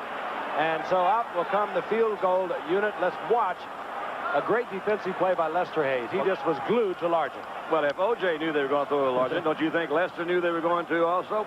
Now, he was really on him, isn't he? Yeah, well, Lester was supposed to fall for that out move, but Lester didn't. You know what he does? He's so well. Lester Hayes looks at the eyes of a defender. He is playing the defender. When that defender receiver looks for the ball, brings those hands up, then Lester Hayes will plays the ball. Norm Johnson, 15 of 17 on the year, on for the field goal attempt of 27 yards. Jim Zorn, the backup quarterback, will place it down. Seattle gets on the scoreboard. Here in the early moments of the third quarter, following the turnover. There is Lester Hayes, one of the finest, if not the finest, that's ever played that spot. On Monday night, that's not bad unless you're a Raider, and they are 21-2-1 on Monday night. Boy, so many memorable games with these Raiders. That one loss that Seattle has is to the Raiders. Norm Johnson to kick off. Clee Montgomery is deep along with Dokey Williams. Johnson hangs it high. Gotta let the coverage get deep downfield. Here comes Dokey Williams. Oh! Wow. Dokey Williams is flat. Oh, my aching back. Recently activated Don Dupac. Should be a law against that. Young, the man they told us about. He is really something on special teams. Out of New Mexico State, a rookie. He's got to be a rookie. Yeah. Thank goodness alive. When they get to the second year. And you mentioned Don Dufac, number 35, you see coming in there too. Was what activated today. Whoa! Life, what a hit. That was Dufac underneath and Young on top. He got it. Dufac has been cut by the Seahawks 5 times. He keeps coming back. They keep getting him back in there. Came off injured reserve today. First down and 10. The ball out of the Raiders' 15-yard line. Powerful hitting here tonight. Wilson checks off Marcus Allen. Good defensive play. Keith Simpson had about a 7-yard sprint to get to Allen, one of the great open field runners, and he made the tackle. Now, if I was in charge of the wave, Juice, I would have it flowing right now because you can kind of sense the momentum shifting a little bit. And they say it bothers only that offensive team. Is this when they'd get up and do it? Yeah, I think they would. The Raiders wouldn't be able to hear the count, and they certainly wouldn't be able to hear any audibles that Wilson may want to call. Second down, 10 at the 17-yard line.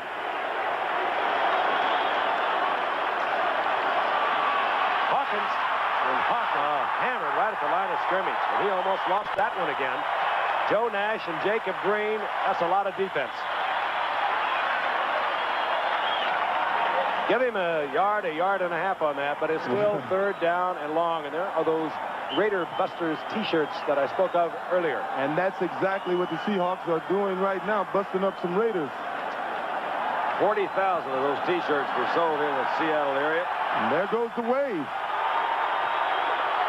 Kind of a trickling of a wave. Mark Wilson, you have to suspect, as we watched him in the first half, that sprain thumb has been bothering him. Trying to get it to Marcus Allen. He was well covered. Keith Simpson was there. Also linebacker Fred Young. We're going to hear a lot about Fred Young. You get the feeling. Great speed. The rookie out of New Mexico State. Crowd loves it. And Ray Guy comes on to punt for the Raiders. Paul Scansey drops back. Scansey going tonight instead of Kenny Easley, who replaced Paul Jones, who was injured earlier in the year. And Kenny Easley came into tonight leading the AFC in returns. But tonight Seattle chooses to go with Scansey. Former Pittsburgh Steeler. Ray Guy gets a beauty. Scansey driven all the way back inside his 25-yard line. And works out over the 35 to the 36. Seattle will have a first down and 10. I talked about the excitement, the energy that you can feel in this city over the Seattle Seahawks team. They've done a lot of things, and they have written a song.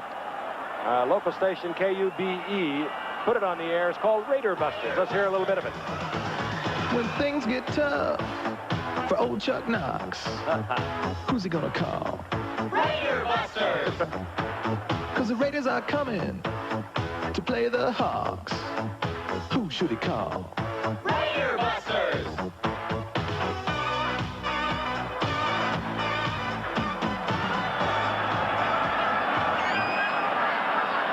They've had a lot of fun up here, but there are some pretty bitter feelings. And it's been very interesting, this series between Seattle and the Raiders. Last year, the Raiders were 12-4. Two of those losses were to Seattle. Then, of course, they beat them in the AFC Championship. The Raiders prevailing there 30-14. On first and 10 for Seattle. Dave Craig has it batted away. Boy, he had Charlie Young wide open in the middle there. Yes, somebody missed their man. I see Rod Martin is pointing to Charles Young, telling one of his teammates, that was your man. Dave Craig is smiling. He smacked his fist into his hand. He saw what you saw, Don, O.J. Charlie Young was wide open. So his completion percentage, and, you know, Dave is certainly a fine young quarterback. I think coming into this week's game, he was like fourth in the league, fourth rated, at least in the American Football Conference. But against the Raiders, he's never completed 50% of his passes. We had a quick look at Jim Plunkett. Could be ready to go tonight if they needed him.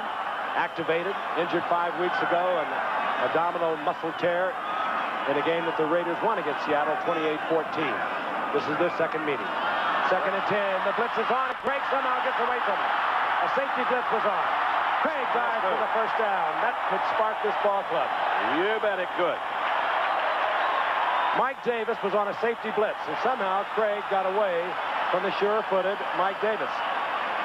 As you can see, Davis is coming from the left side of your screen. Reggie McKenzie goes over, put a pretty nice block on him, but by doing that, he opened it up for Howie Long, who Craig was able to avoid and hustle downfield and get the first down. Craig out to the 47-yard line. The longest run from scrimmage tonight. That was 12 yards. It's been tough defensive play. Look at those offensive linemen set. This is going to be a pass. Now he's changing off, too. That was Bob Kreider, the right tackle, coming down the line of scrimmage.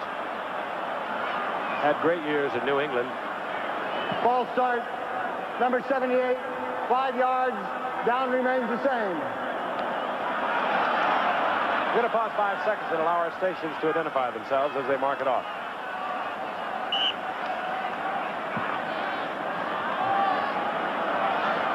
Bitterly fought, important game in the AFC West. Seattle 8-2. The Raiders are 7-3, trying to stay with Denver at 10-1.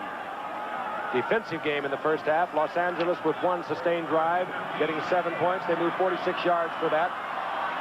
The Seattle Seahawks got a turnover early in the third quarter. They got a 27-yard field goal from Norm Johnson. That's the score.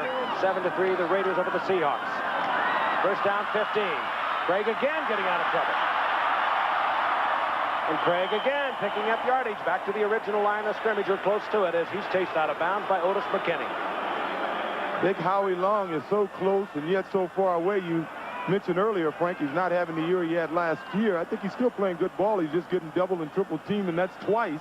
He was within a foot of sacking Craig, and he just couldn't quite get there.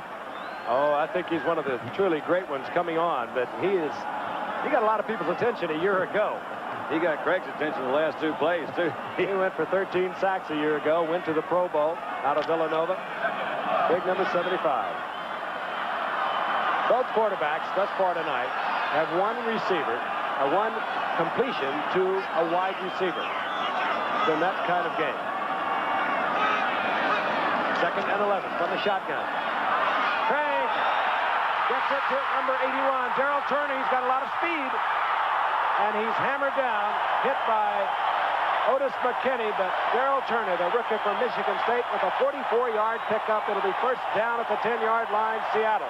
And the good thing that Darrell Turner did on this play, he never gave Lester Hayes an indication that the ball was coming. Watch this. Lester normally could have still taken a shot at the ball, but he never gave an indication that the ball was coming, and Lester never knew when to react to the ball. What did Chuck Knox say about him when we were in San Diego 2 weeks ago? He's deceptively fast, had a great career at Michigan, 78 receptions, a 2nd-round draft pick, and he has just given Seattle an opportunity to take the lead in this game. They trail 7-3, 8:51, and the clock is moving here in the third quarter.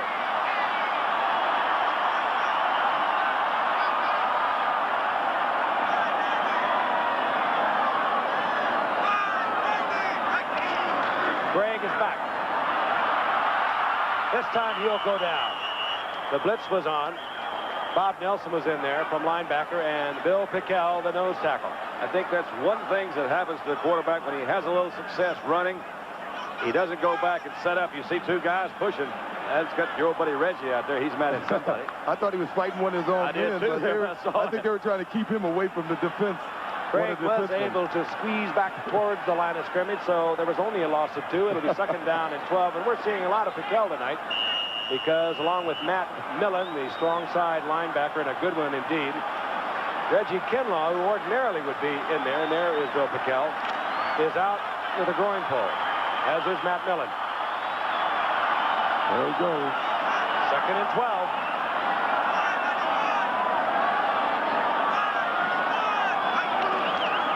Craig is back. David Hughes, and he'll get about 3 yards out of him.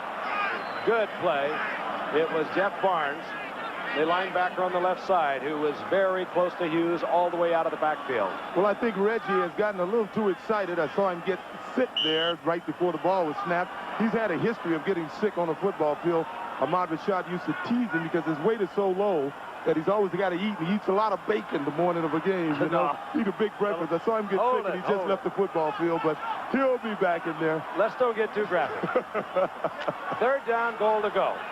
Reg, hang in there, old fella. From the shotgun. And no, the Raiders want timeout.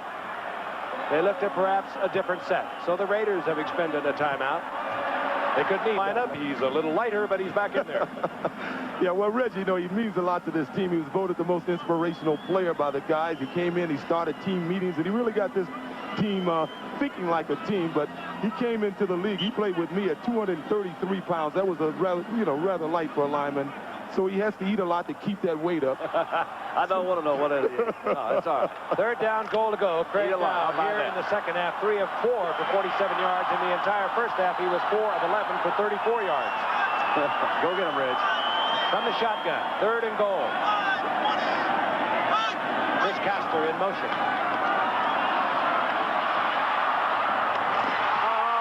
Largent comes down with it between 2 defenders.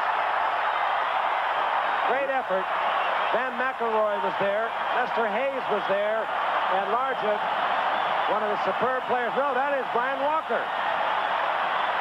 Byron Walker. I thought it was Largent, too. It looked like Largent. We've seen him do it so many times. Youngster out of Citadel. He has the height. He's 6'4", but he makes a spectacular catch in between McElroy and Hayes. There's Hayes covering man for man. He'll get help from McElroy on the inside. Down he comes. That ball had to be there, didn't it? It's the only place that one could have been. Seattle moves out on top. Craig, 4-5 here in the second half. Norm Johnson for the conversion. Flag is down. You also saw Reggie come back, make a good block, as a matter of fact.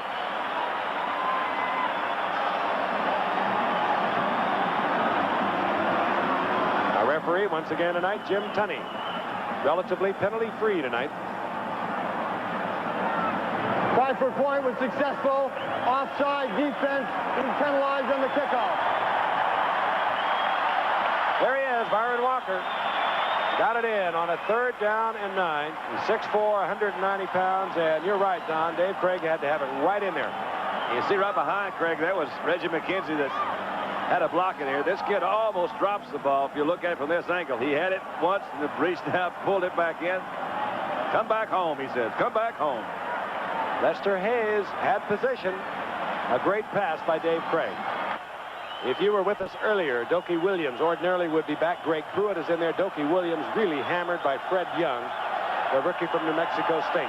He's getting a little R&R on the sidelines. Norm Johnson to kick off. Johnson, booming kick. It'll carry him to the end zone, and Greg Pruitt will watch it. He'll cover it. That ball is alive. So the Raiders, with momentum switching, will have a first down and 10 at their 20-yard line. Let's take a look at the scoring drive for Seattle. Taking the ball with their own 37-yard line. That yellow is a penalty. That big, long black one was a nice pass completion over the middle. Actually, again, to the inside of Lester Hayes. The touchdown pass was inside of Lester Hayes, and not really knowing the defensive coverage, Lester maybe should have had help from the inside on both those patterns. Big play was a 44-yard pickup by the rookie from Michigan State, Darrell Turner. First down and 10. The ball at the 20-yard line. Mark Wilson back. Good protection. And Wilson gets the ball to Malcolm Barnwell, and they're disallowing that. The rule being that you would have to be able to come down inbounds with both feet. Barnwell, had he come down not being hit by the defender, no way he could have come down with both feet inbounds. Well, he has his man beat. Once again, it's a pass that's a little offline. I don't understand what Malcolm could have been debating. This is not the Mark Wilson we've watched before. Mark Wilson with a great arm. But again, he has that right thumb, which was sprained a week ago against the Bears. Heavily taped. Second down and 10. Wilson flutters one out to Christensen. Incomplete. Hey, frankly, you have to admire his courage. I know that has to be hurting. I don't know what they've done to it, but a week ago against the Bears, he was knocked out of that game on a big day for Richard Dent of the Bears. The Bears applying 9 sacks to the Raider quarterbacks. And then he was taken out of the game with a very severely sprained thumb. He was then being x-rayed when David Hume was on as the quarterback. David Humm, rather. And David Humm went out with an injury, and quickly it was Mark Wilson back into the lineup. Ray Guile had some nervous moments because he's the emergency quarterback, the punter for the Raiders. Third down and 10. Punt. Oh, wow. 79 was there. Jacob Green, Jeff Bryant, 77, the 2 outside men. Mike Fanning, who comes in on the four-man down line. They were all there.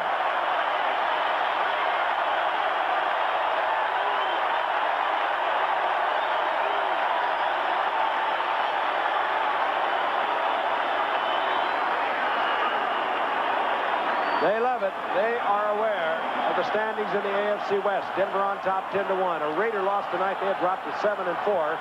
Seattle would go to 9-2, and they played Denver twice in the remaining 5 games. Ray Guy on the punt. Scansey is deep, awaiting Ray Guy's punt at the 40-yard line.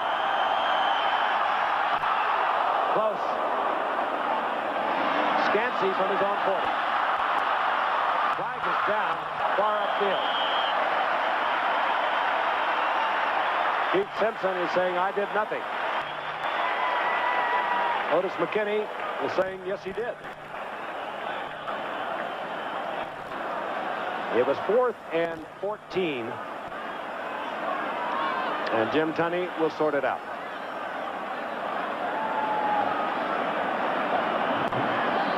Well, this crowd is something. They just hold their breath between plays almost. Great sports fans up here. Holding indicated against Seattle. Well, we mentioned there are games within games. Holding, full possession foul, number 96, 10 yards, first down. The holding took place after Scansey had fielded the ball. The Supercharged Kingdom in Seattle, Washington. All these fans seemingly dressed in white with those T-shirts that have been selling like hotcakes and say Raider Busters across the front. In the earlier game 5 weeks ago, it was the Raiders who won at 28-14, and it was the Raiders in the AFC Championship game a year ago that won 30-14 over Seattle. Dave Craig has a hot hand here in the early going of the second half. Their 2 possessions have resulted in a field goal and a touchdown. Dornick out of the backfield. Good move by Dan Dornick. All right. Up close to a first down. He'll miss it by about a foot, I believe. Jack Squirick made the stop of the former Washington State star. Came to Seattle a couple of years ago. The defensive player out there was Bob Nelson. He'll swing back out to the outside. Look for your man. Here comes Dornick. Look at him to the inside. I think you're going to see Reggie show up right there. Well, you saw Robert Pratt, number 61, came up there and put a heck of a block on Bob Nelson. Reggie's came up a little later on it. Short of the first down by less than a yard. Out over the 46-yard line. Dornick again, and he pulls to midfield. He'll have the first down. Momentum has definitely switched. I was saying before we went to commercial that there are games within games, and one game you play is the game of field position, and in the first half, the Raiders won that contest, and they were ahead in the football game, and here in the second half, it's been all Seahawks. They've had the ball around midfield on each punt, and they're ahead in the football game, 10-7. Right at the 49-yard line is the first down. Larson goes up to the top of your screen. To the right, Darrell Turner, the outstanding rookie from Michigan State. Those are the wide receivers.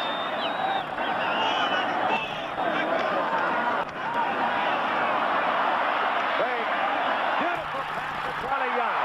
It had to be perfect over the defender into the arms of Charlie Young, and Charlie Young is down on the 20-yard line on a 30-yard pickup. But poised by Craig under great pressure, and he had to throw it perfectly, Don. Look at Dan Dornick, number 33. He had a good pickup block to the other side. That was perfectly thrown right over the outstretched arms of Jack Squirick. Certainly helps when you get this much time to throw the ball. You don't feel the pressure. Charles Young, once one of the great receivers in the game of football. When he was with Philadelphia, that was a lot of years ago, but he's had a good career all over the league. He went to the Super Bowl, obviously, with the 49ers, and that's probably the biggest play of the year he's had for this Seahawks team. 15th reception for Charlie Young on the year, and that is the biggest. The drive is still alive. Craig, Turner, Darrell Turner with another spectacular catch. You see Lester Hayes talking to his inside help. Turner now has burned Hayes twice, 44 yards on the drive that led to a Seattle score. And now he hits from 20 yards out. Another well-thrown ball, O.J. He just rifled this ball. Look at that follow-through. Well, Lester's planting to the outside, and after this play, he gives Baron McElroy a long look, and I think he did expect to get some inside help, but it was a perfectly thrown pass, and even if Van was alert to it, I don't know if he could have done anything about it. Daryl Turner has really taken up the slack for the loss of wide receiver Paul Johns. Norm Johnson on for the conversion. Seattle already leads 10-8. 19, there it is. They make it 17. There he is, an outstanding rookie second-round draft pick from Michigan State. We saw him in San Diego a couple of weeks ago. Looking good. The kickoff. And during the commercial, this crowd went absolutely bananas. Lee Montgomery is back with Greg Pruitt. Seattle knows they can't count on the Raiders to quit. They don't know what it means to quit. They'll come roaring back. Here comes Lee Montgomery. Boy, the special teams under Rusty Tillman, the coach, are really special here in Seattle. There was Don Dufek once again activated today. Listen to this crowd.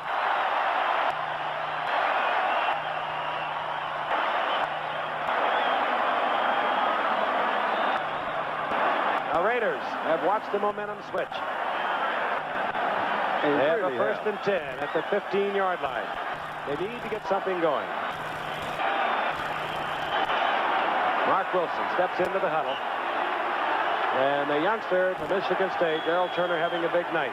And against the premier defensive back in football, Lester Hayes, who has given up a couple of touchdowns, given up a 44-yard pickup by Turner.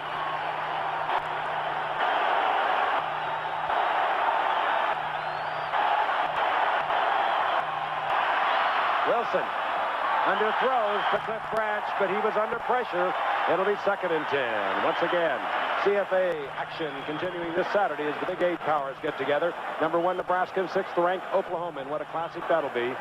Or you'll watch number 10 ranked Texas get it on against the surprising TCU in a battle for Southwest Conference honors down there. The dreaded local listings for the game in your area on CFA College Football live at 3:30 Eastern here on ABC. The dreaded Frogs from Fort Worth raised their heads. They're going after them this year down there. 2nd and 10. Wilson 0 for 5 here in the second half. Frank Hawkins. Good, hard, strong running. And that's what you get from Hawkins. He gets 7 out of it. Well, the pressure's on the Raiders offensive unit. They've been pretty ineffective in recent weeks. As a matter of fact, in the last 8 regular season games that they've scored less than 20 points in, they have not won. And in the NFL today, I believe you got to be averaging in the high 20s or mid 20s if you're going to be a winning football team. Offensive points, that is. That's right. 3rd down along 2. A record crowd has been announced here in the Kingdome. 64,100, breaking the record set back in '83 when the Seahawks met the Dallas Cowboys.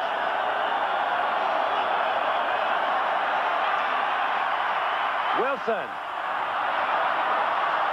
Barnwell, and he comes down with it. That was on a 3rd down and 3. Terry Taylor, the first-round draft pick out of Southern Illinois, I'm sure not thinking deep, but again, Wilson got the completion. But had he just led Barnwell a little bit, it's 6 points.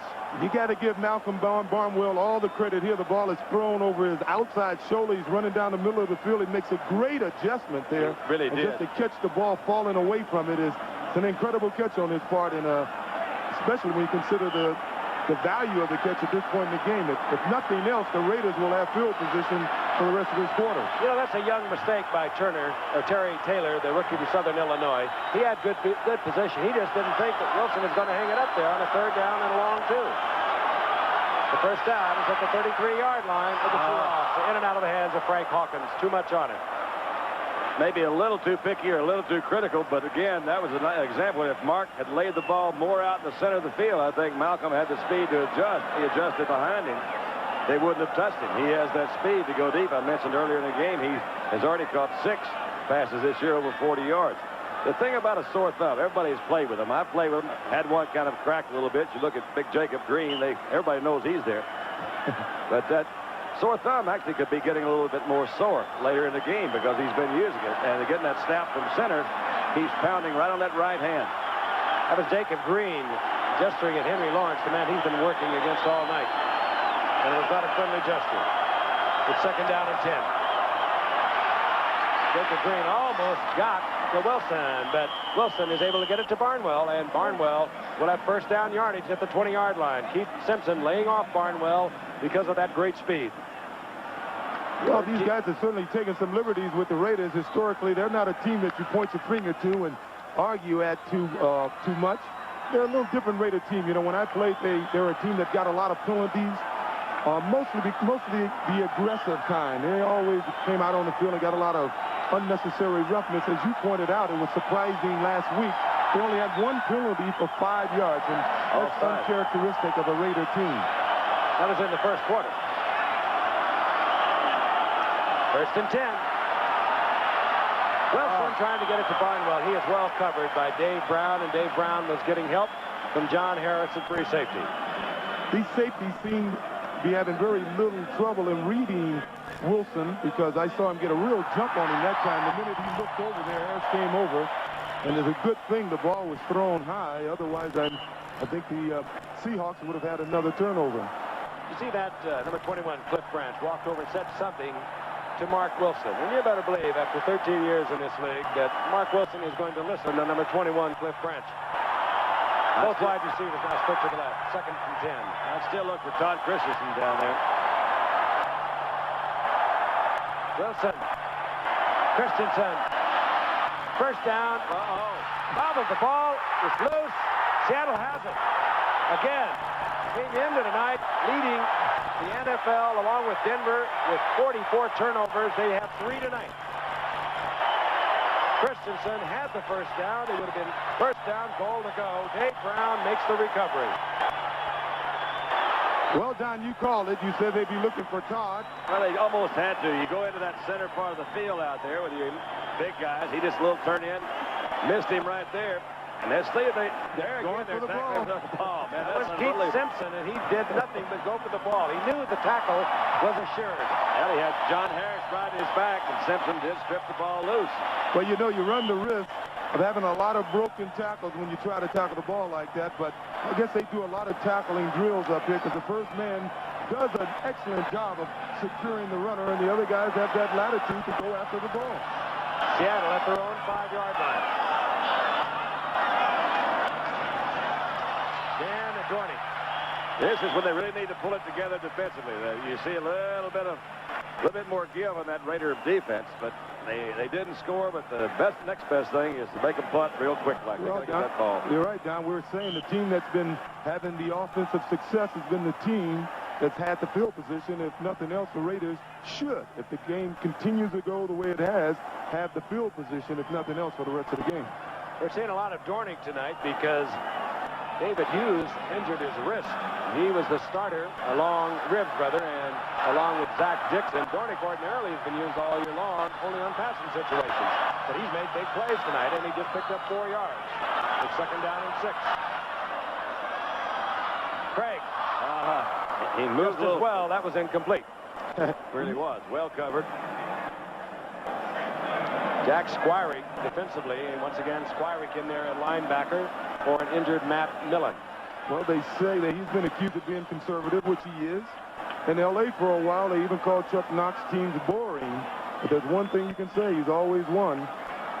He was boring, but he won the division every year he was there for 6 years. Of course, he went up to Buffalo with you, O.J., and turned around a program up there, went into the playoffs, winning the division once and going in as a wild card last year in his first year here. He got Seattle into the playoffs the first time in their 8-year history. Remarkable coach. This is the biggest play they've had this is second half. Don't jump offside. Third and 6. Van McElroy, and he held on to that football. He was spun around. He was shaken up earlier in the game. Boy, I tell you, that was Dan Dornick who was running the pattern. I think the ball was intended for him, and all he did was just reach one arm out and grab Dan McElroy's leg as he was in the air, and he flipped right over on his back. Van McElroy once again slow getting up. Let's take a look at it from the end zone. It ain't lonesome. I'll tell you it's not lonesome. Yeah, just a little scary. And it's noisy in there. Yeah, it is. Rod Martin was there. He gets the ball. Trying to get it to Dornick. And he did throw it behind him. And look at that split. He just got him right by the head. Looked like he came. Hopefully, if the worst thing would happen, he just knocked the breath out of him because he looked like he hit right on his back rather than his head. Well, we talk about the great fans up here. A lot of fans would be cheering for a hit like that, but this is a quiet, concerned fans up here in Seattle. As you can see, makes a very nice catch. The ball's dead at this point. Even if he would have dropped it, the ball was already dead because he was on the ground and he had the ball secure. They were still looking after Van McElroy. If you were with us earlier, he went out in the first quarter.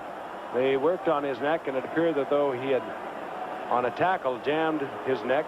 And if you've ever had that happen to you, you know that you get a stinging, ringing type of feeling. But now he is being assisted off the field. We'll try and get a definitive word on the extent of the injury, but once again, he appears to be all right. And he is shaking that head, and I would just hazard a guess that he has once again pinched a nerve in the neck. Van's awfully tough back there. You know, we talk so much about the two corners that they have, but when you look at the safeties, they're not bad either, are they? I mentioned the tackling statistic that McElroy has with him, so he's got to be a tough cookie. Seattle's first turnover, and it gives the Raiders great field position. They trail 17-7. We have 1:36 remaining in the third quarter, and the Raiders have the football inside the 27-yard line. Allen. And they string it out, but Allen gets outside. Great gains, stringing it out, and Allen will get 3. There's McElroy. Oh, he is a good one, too. And you don't hear much about him because of the great play of Mike Haynes and Lester Hayes, but McElroy tied in the AFC for interceptions a year ago and went to his first Pro Bowl.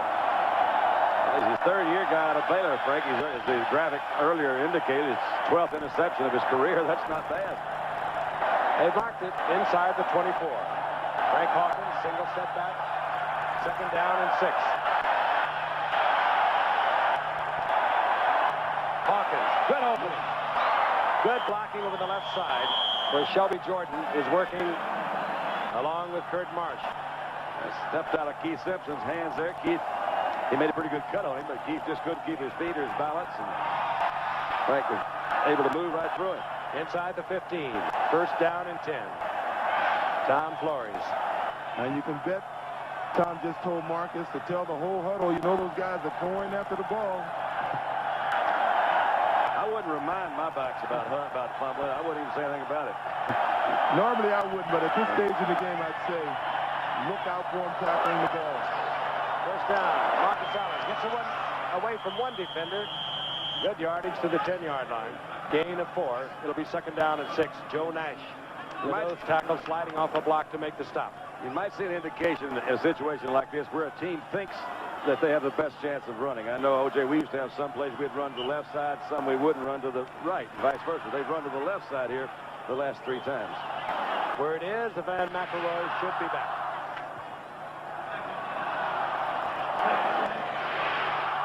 Second down and 6 as we wind down the final seconds of the third period.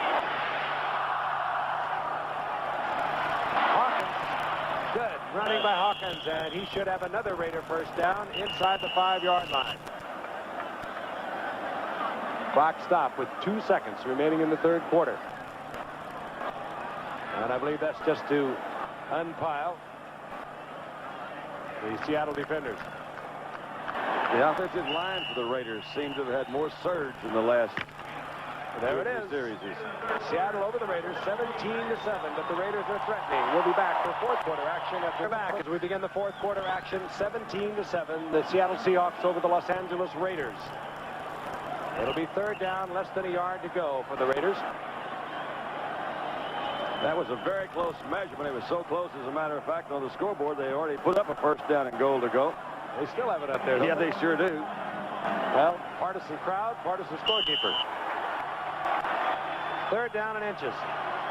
This is really interesting. They have been spectacular on 3rd down and short, 3rd down and 3 or less. 17 consecutive times they've been good on 3rd and short. That's Greg Pruitt in motion.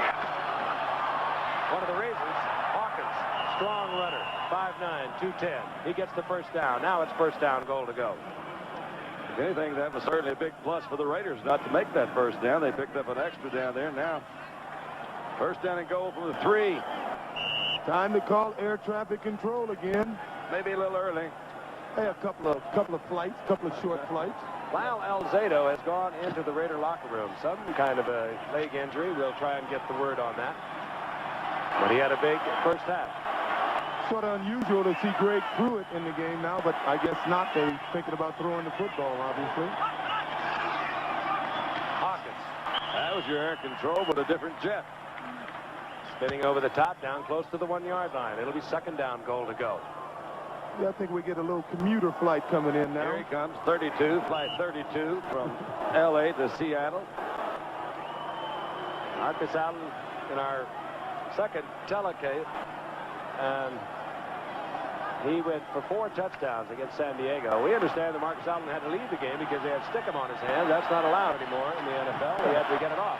The guys to watch are the 2 outside guys that they can turn that corner and get there before he gets to the line of scrimmage and jump. Good play. Second effort by Marcus Allen. They caught him in midair, came down, maintained his balance, somehow got into the end zone, and the Raiders draw closer. Now, that was a good play, wasn't it? That was a good play. Good heads-up football. He's such a good athlete. Great body control. He gets down around that end zone. He reminds me of Paul Hornung. Smells, they call it smelling the end zone, smelling the goal line. Look at that. Tackle. His balance. Beautiful play. Yeah, that was terrific. That'll bring Chris Barr out for the conversion attempt to bring the Raiders to within a field goal.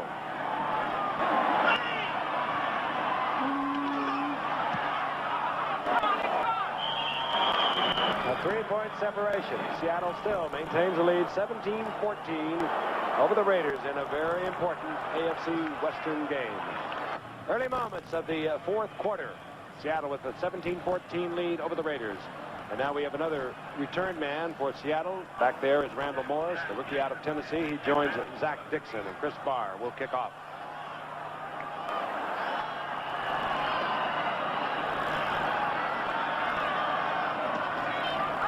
High kick. Morris takes it at the 9-yard line. And Morris works his way out to the 25. It'll be first down and 10 Seattle. Let's take a look at the scoring drive. Remember, it was a Van McElroy interception. Turnovers ever so important in this game. Yep. Interesting note, all runs. That certainly helps to start on the 28. Let your thumb rest if you're the quarterback. You were with us earlier. Mark Wilson, one of the pure passers in the game today, has had a difficult time reaching his receivers tonight. He has the thumb that was sprained a week ago against the Bears, heavily taped. But obviously, it has affected his play tonight. Lyle Alzado is back. Apparently, whatever was troubling Lyle Alzado is all right. You saw him walking down the sidelines toward the Raider bench. Craig is back on first down. He's swarmed under. Down he goes. It was Bill Pickell, the nose tackle, who is filling in very well tonight for an injured Reggie Kinlaw. There'll be a loss all the way back to the 20-yard line. And they continue to work on number 54 of the Raiders. That, of course, is Darrell Byrd, backup linebacker and a key member of the special teams. The crowd has certainly quieted down a little bit, haven't they? I think they've just realized that Mo may have shifted again. It's shifted back and forth tonight. Hard-hitting game. 2 great defensive teams. But they're unable to generate anything spectacular in terms of offense. Largent moving around out there, number 80. Second and 15. Oh, yeah. Batted away. Great play. Mike Haynes. That was a terrific play. Largent started a little motion one way, came back another way. Mike Haynes was right with him. Ran right with him, and there's another one that has that great instinct to just reach out at the last moment. Look at this, and blap, knock that thing down. Well, you know, Largent hasn't been able to really beat them on a lot of passes with moves, so what they've been doing with him all night is running him on cross patterns just to run away from the defender, and Mike Haynes, it's a tough man to run away from. Third down, 16. At the 20-yard line. And Mo has definitely switched once again. Oh, it's so fickle.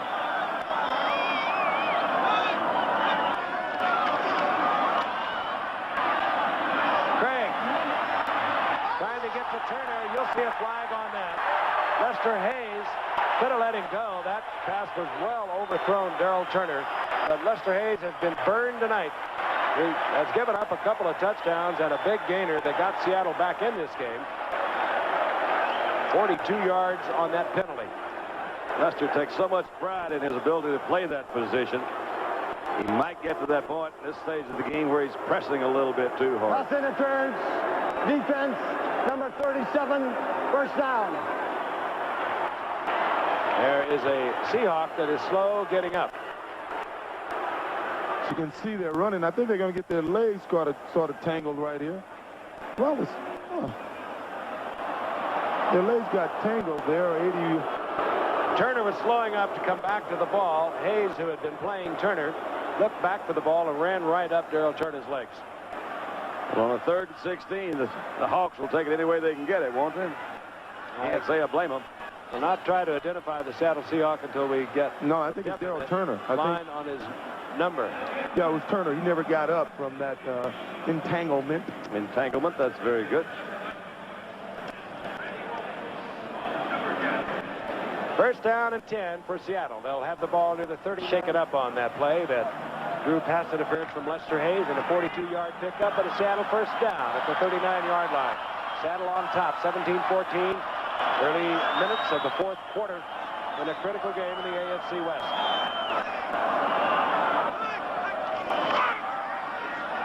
Craig has the ball popped out of his hands. I don't know if his arm is in motion or not. A flag is down, and we could get the holding call against the Seahawks. They'll be backed up. So much pressure. One of those offensive linemen felt he had to grab. I want to remind you, coming up tonight on Nightline with Ted Koppel, a look at the U.S. Bishop's controversial stand on the economy.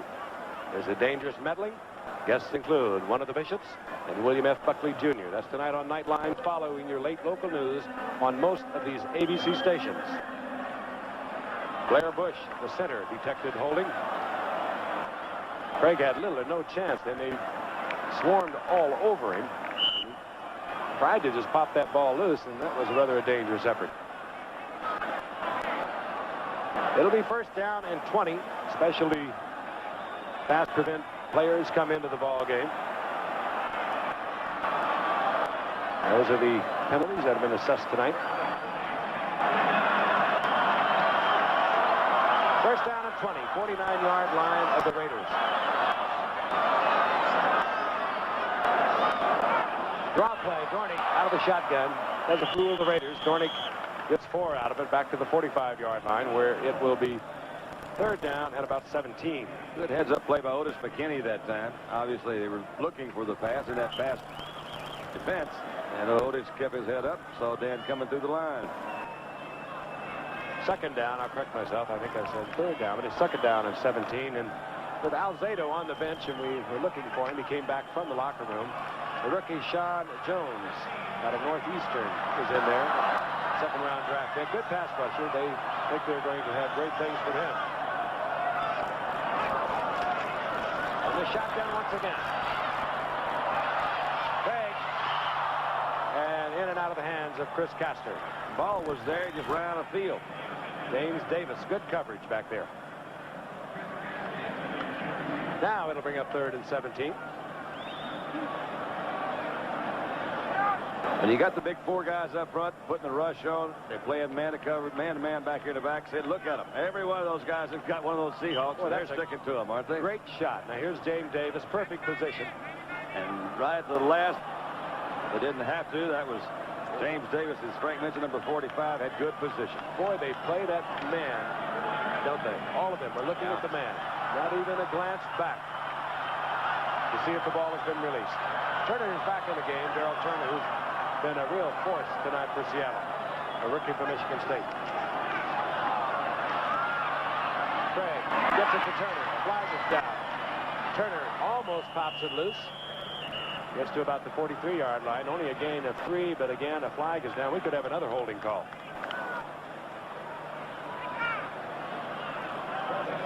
against Seattle. Raiders really putting the pressure on those offensive linemen. They just apparently feel compelled to hold, trying to make sure that Dave Craig survives. Holding, 78 offense, decline. 4th down. Bob Kreider over the right side. That'll bring out Jeff West in the punting unit. And Greg Pruitt will settle back around the 10-yard line.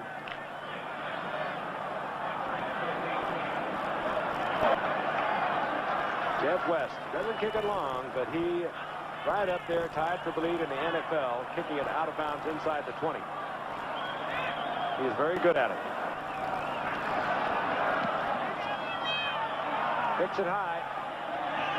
This time he's just looking for the coverage, and he's going to get it. Scramble. That is down there. Knocked it out, Frank. Did they knock it out? I believe he did. I think that was Fred Young down there first, and I believe he tried to cover it and couldn't quite get a handle on it. I believe it went out the end zone. They'll bring it out to the 20. It's a touchback, and they had great possession on it. We'll watch it from the reverse angle. That's why we have this camera. There he is, number 50, and he had it right in his hands, and bless his heart, it just slipped on out. That was awfully close. Look at it. That is awfully close, isn't it? Well, that could not be any closer. Crowd doesn't like it. The official right on top of it. So the Raiders, rather than being inside their ways, the head coach of the Denver Broncos, and the Broncos are looking on. They still have to play Seattle 2 games in the remainder of their schedule. They are 10-1 in the AFC West. Seattle ended the night 8-2. The Raiders 7-3. First down and 10. The Raiders. The ball at the 20-yard line. Again, Marcus Allen. And Allen will have the first down after the 32. A 13-yard pickup. Let's take a look at the playoff picture. We mentioned that Denver on top 10-1.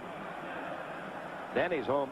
Danny's home watching films. That's the NFC East. That's a tight race, too. Dallas and Washington tied up there at the top. In the Central Division of the NFC, it's Chicago with a runaway lead. And look at San Francisco sitting there at 10-1. Those guys are playing some ball. They got Fred Dean back now. They're going to even be tougher. We have them a little later in the year against the Rams. On 1st and 10, Wilson is back. Christensen is there. Christensen has his eye on the first down marker, doesn't quite get to it. As a flag's been dropped back there kind of in the deep secondary. Flag is down at the 45-yard line. Yep, he had Cliff Branch over there. He was being double teamed. Kenny Easley was one of the 2 guys, and maybe they got a little too aggressive. Well, we'll let them sort it out. Seattle does not seem too happy about it. And while they do, let's take a look at that AFC picture we mentioned a moment ago. Raiders desperately needing a victory tonight.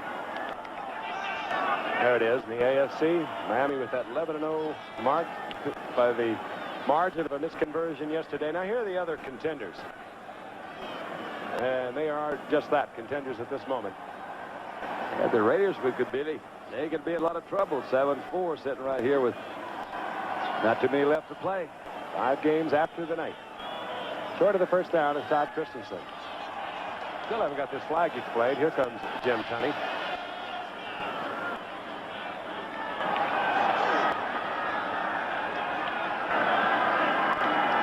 Illegal contact. Number 22 is declined. Play stands. It'll be 2nd down.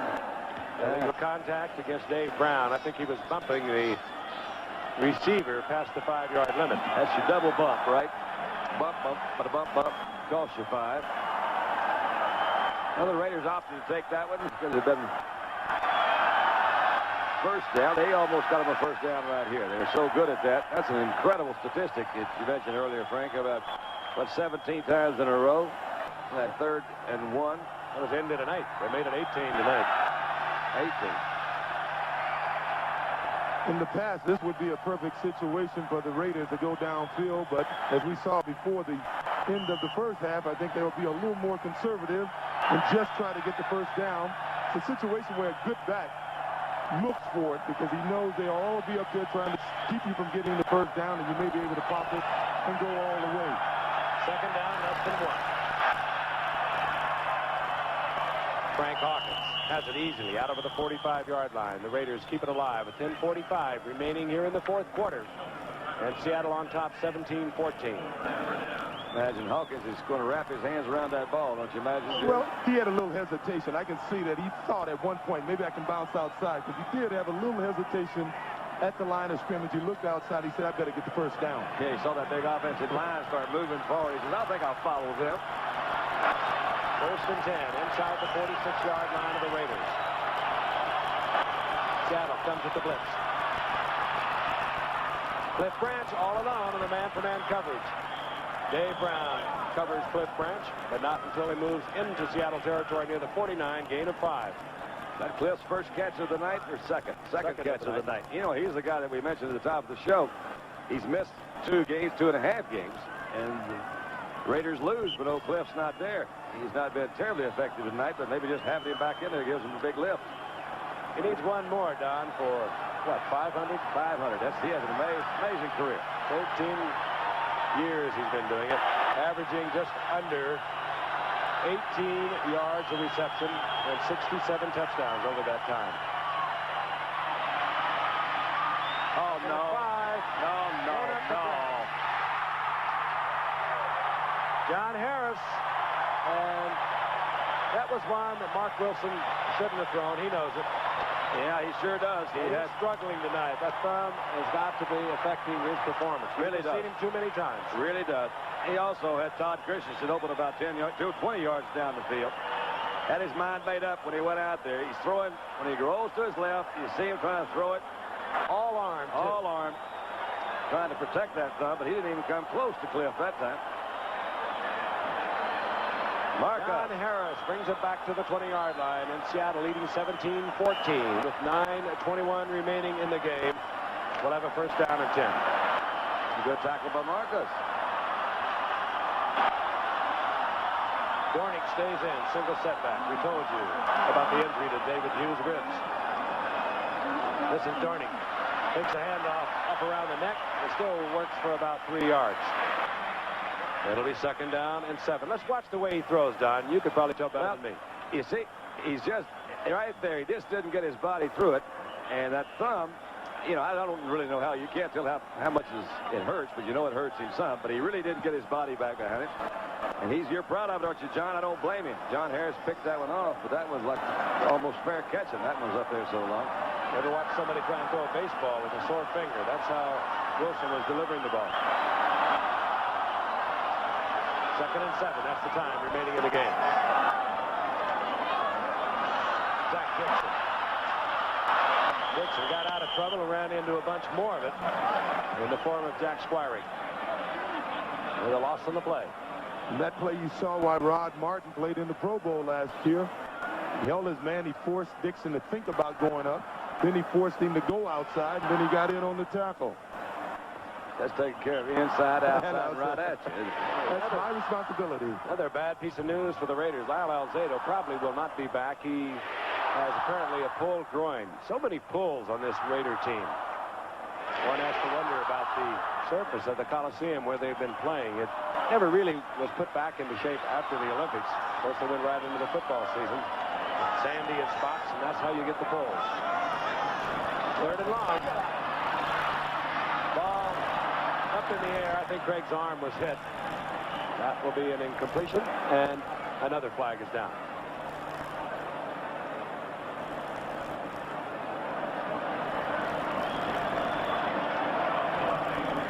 And we'll hear from Jim Tunney again.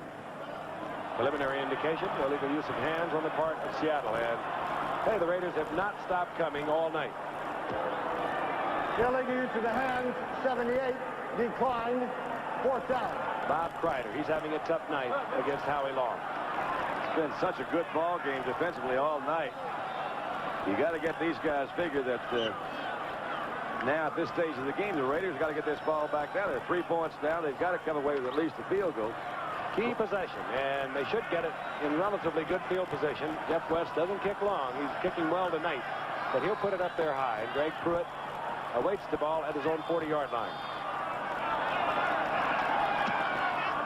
Wow, it did go high. And Greg didn't even hesitate. Almost when it left the foot, he knew how high and how long it would hang. He makes the fair catch at the 40-yard line. Good field position for the Raiders. They have 7:38 remaining Todd with a hot hand yesterday for the Saints. They're alive, certainly alive for a wild card shot. Those Steelers, NFC West, and the Steelers, they own the second division thus far. First down and 10, the Raiders from their own 40-yard line. Marcus Allen puts the head down, Bulls for about 4. Out to the 44-yard line. Greg Gaines on the stop for Seattle. They were lucky to get a gain on that. Somebody must be leaning or tilting because the Seahawks seemed to know exactly where they were running, and everybody slanted to that way, and the linebacker was on his toes leaning forward. He almost blitzed to try to get over there. It's second down and 7.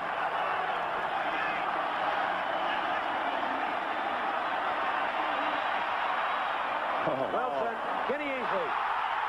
Kenny Easley steps in front, his 6th interception of the season. A remarkable athlete. The pass attempt to Malcolm Barnwell, but once again, no zip on that ball. You know the thumb has got to be a problem for Mark Wilson. That just hung up there. That didn't have any zip on it. You can almost see him throwing the ball off of his fingertips rather than keeping that thumb involved where he comes across it with that thumb. More kind of palming the ball a little bit. Good job by Easley, as a matter of fact, to know where that out of bounds is. Yeah, he did a good job. I think Malcolm should have stopped at one point. Maybe he was supposed to run an up at him, but he was wide open. Maybe if he would have stopped, he wouldn't have had to lead him upfield so much. He's such a good athlete. In that Sports Illustrated article on him this week, they asked him, where were all the American decathletes? He said they're all playing strong safeties. On first and 10. Dornick. Gain of about 3 for Dornick, and they are working on the right hand of Kenny Easley. That, as you can see, has already been wrapped. He is obviously in pain. He said, just don't touch it. Just leave me alone for a minute. Just leave me alone. The smart will go away. Yeah, hitting your thumb with a hammer, it feels so good when it stops hurting. They move it out over the 39, so it's a gain of 4. Second down and 6. Time starting to become a bit of a factor. But Seattle can roll up some first downs. Seattle leading 17-14. David Craig being ever so careful at this point in the game. Didn't want to have the wrong thing called against the right defense. So he'll use a timeout. And Seattle will have 2 timeouts remaining. And move over and confer with head coach Chuck Knox. I want to remind you again, live this Thursday night, 8 o'clock Eastern, 7 Central, 8 o'clock Pacific. It's the golden night in boxing history as 5 members of the '84 United States Olympic boxing team make their professional debut. You saw Mark Breland talking to Jim Lampley at halftime. Pernell Whitaker will be there, Meldrick Taylor, Evander Holyfield, and Tyrell Biggs, all in one spectacular card. That's this Thursday live at 8 o'clock Eastern, 7 Central, right here on ABC. And you don't want to miss that if you watch what Howard Cosell said, compared, or maybe was even better than the '76 boxing Olympic team. And of course, out of that group in '76 came Sugar Ray Leonard. And who knows, maybe Mark Breland is the next Sugar Ray Leonard. They kick it all off on Thursday night, their professional careers. Well, my choice for the next Sugar Ray Leonard out of that group would be Pernell Whitaker. I was a big fan of his. I didn't really get to watch much of the boxing, but I go to Holyfield myself. Well, then, should I pick one? Yeah, pick one. Sugar Ray Leonard. 6:13 remaining in the game. Seattle holding on to a 3-point lead. They have a second down and 6. The ball near the 39-yard line. Dornick getting a workout. Uh-oh. Late flag coming this time as Dornick gets up to about the 42-yard line. Holding is what the first indication we get from Mike Davis from the Raiders. Holding Seattle. Not a very popular call with this record crowd here at the Kingdom. That is going to take away a 3rd and 2 situation for Seattle. They'll be backed up. Chuck Knox, the only head coach. Let's listen to Jim Tony. Offense 67, 10 yards. Down remains the same. Reggie McKenzie holding. That's the 14th penalty.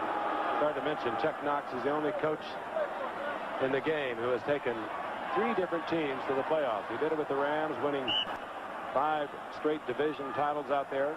Then he went up to Buffalo and did it with the Bills, winning a division, going in as a wild card. And last year, his first year here, along with the assistants he brought, Tom Catlin and offensive coordinator Ray Kohaska. They did it right here. Second down, 16. Goodness. And 99, Sean Jones, rookie from Northeastern, is saying he was drawn off. Who's going to argue with him?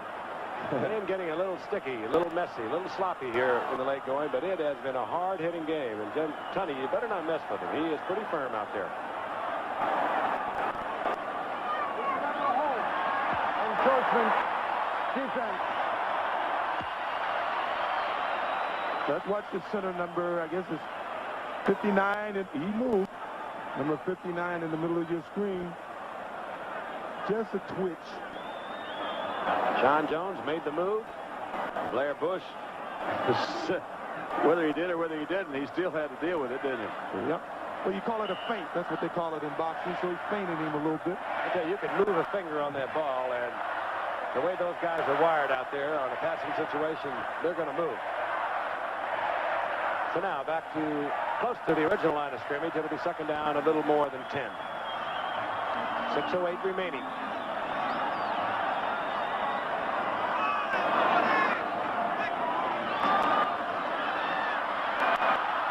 Flag is down. I think we'll get another holding call. And largely has first down yardage. But again, that flag is down where you always get the holding call. Well, that is tough. They've already had one really big long play call back tonight. Well, as I say, Howie Long is doing a job as well as he played last year. He's not getting to the quarterback as we listen to the call. Holding 64, 10 yards. Down remains the same. Rod Essex trying to block Howie Long, but he's still, just like last year, getting a lot of holding calls against him. The 9th penalty. 75 is Howie Long. Essink is number 64. Yeah, he's pretty well got him in there. Oh. Hey, a lot of times, offensive linemen, after a couple of calls against his team, well, they kind of figure they're not going to call 3 or 4 in a row, and so they take the risk. And obviously, Essink has got his hands full with Howie Long. He's being forced into that by the superb play and strength of one Howie Long. Second down, 21. Still a lot of time for the Raiders. They're down by 3, 17-14. 6 minutes remain. Craig loses the football. The Raiders will get it. Craig had the ball slapped out of his hands as he tried to scramble out of the pocket. And the Raiders will have it back near the 25-yard line. Dave Craig shaking his head. Doesn't make many mistakes. And that was one that he probably could not have avoided because somebody just knocked the ball out of his hand as he raced out of the pocket. Bill Pickell fell on it.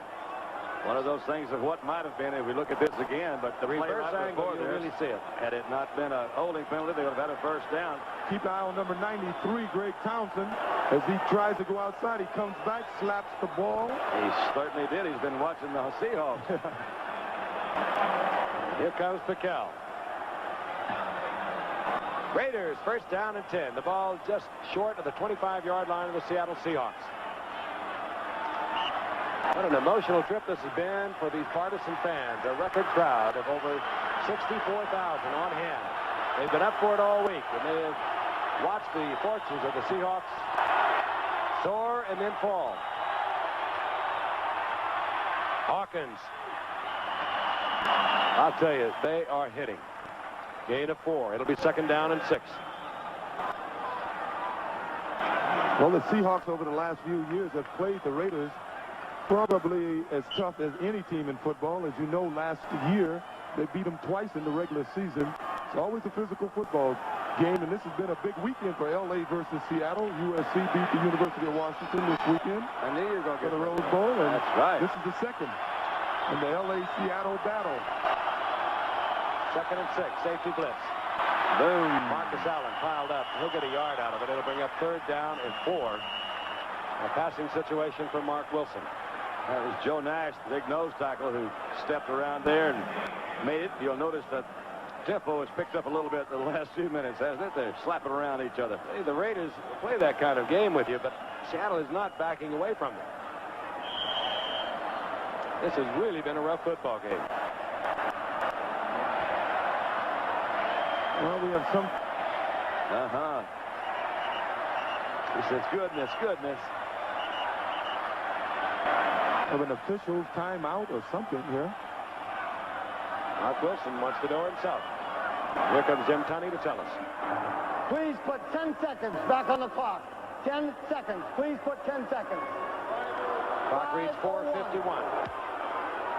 And Jim Tunney wants 10 seconds put back on the clock. You got it. All right, 3rd down and 4. And there is Chris Barr, having a good year, 17 of 22. 6 out of his last 7. Not one of your long kickers. The Raiders this year, 50 yards. All right, Don, you were one of the game's great quarterbacks. No question about it. What do you call now? You have a quarterback with a sore thumb. Your team has been running relatively well. Yeah, I roll out to the right, and I try to get the ball to my tight end. That would be Todd Christensen. But they were mixed up. That's what I was going to say. Wilson is having a problem, and Wilson uses another Raider timeout. They have 1 remaining. You could see him, Frank, in the huddle. Something was not right. They've been trying to get messages to the sideline, back and forth. They didn't know whether they had the right players in there or not. Sam Bogosian on the left there, the offensive line coach for the Raiders. That's Tom Flores in the middle. I would imagine that what happened really was there's some kind of mix-up in sending in that play. So now he's coming over there. Let's just get it straight. What does it you want me to run, coach? Here we go. We're to 3rd down. This has got to be the big play. You know, we may be here till morning if this thing doesn't, 3 points is going to tie it up. They want to try to get 7 and get on home. Once again, so much in the line. Seattle 8-2 into tonight. A win tonight, they go 9-2. They're 1 game behind Denver. The Raiders, with a win tonight, they will tie Seattle with an 8-3 record. I mentioned the schedule of Seattle, which includes 2 games with Denver and 3 teams under 500, Cincinnati, Detroit, and Kansas City. As for the Raiders, the remainder of their schedule could say is marginally tougher. Next week, they're home for Kansas City. Then they have Indianapolis. They have Miami at Miami. That's not going to be a lot of fun. They will be on Monday Night Football again December the 10th against Detroit in Detroit. Then they have Pittsburgh, a team that's coming on. On the surface you'd say the Raiders have the tougher schedule. They have 1 timeout remaining, as I mentioned a moment ago. They've had to waste 2 with mix-up here in the second half. Dandy Don says roll out to the right and look for the tight end. That's it. Maybe Marcus coming out of the backfield. 3rd down and 4. Wilson's last 2 passes have been intercepted. Wilson is sacked. The crowd, listen. Jeff Bryant. And what does that do for Chris Barr? It has really lengthened out the field goal attempt. Well, the good news, he's right in the middle of the field. No, he likes to be on the right hash mark, though, doesn't he? That's how they lost the Denver game, trying to get that right hash mark. Tell you got to give the Raiders some credit. They needed 5 yards for a 1st down, and I think every one of the receivers were at least 15 yards downfield. 45-yard attempt. Mark Wilson will hold. Dave Dalby will snap. Never got it up. I don't know whether it's blocked or not, or tipped. Look at the Seahawks. They're celebrating already. They think that's a ball game, but it's far from over. An emotionally charged crowd.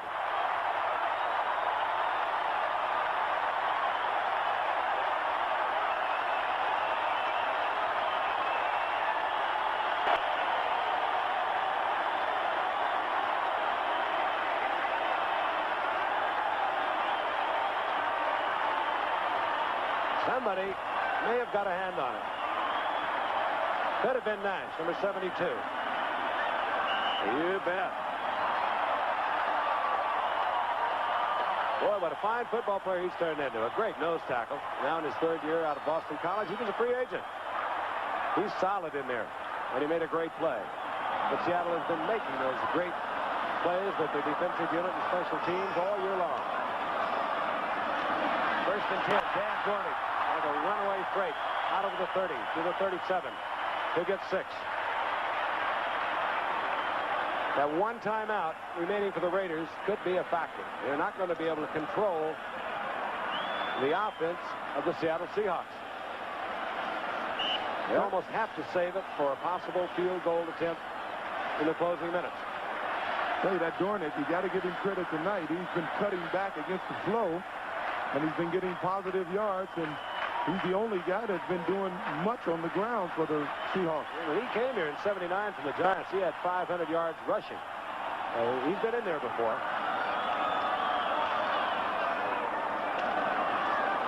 They're going to work it. Dornick will have the first down. He's out near the 39-yard line. Boy, this crowd.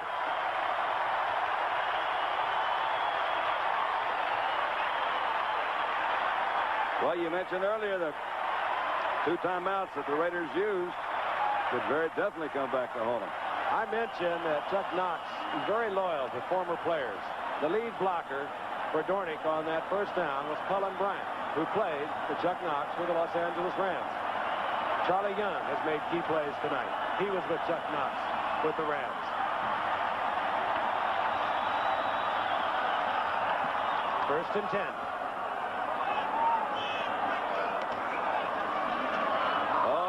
Is buried by Howie Long. There'll be a loss.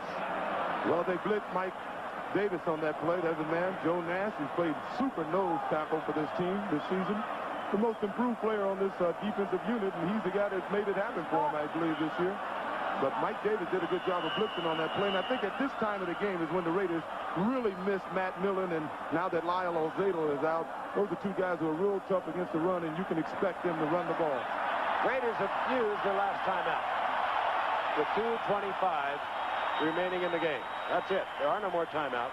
They're gambling that they can prevent Seattle from getting a first down. They can stop the clock. They're using the 2-minute warning. They didn't want Seattle just to run off 25 free seconds because that's exactly what they could have done.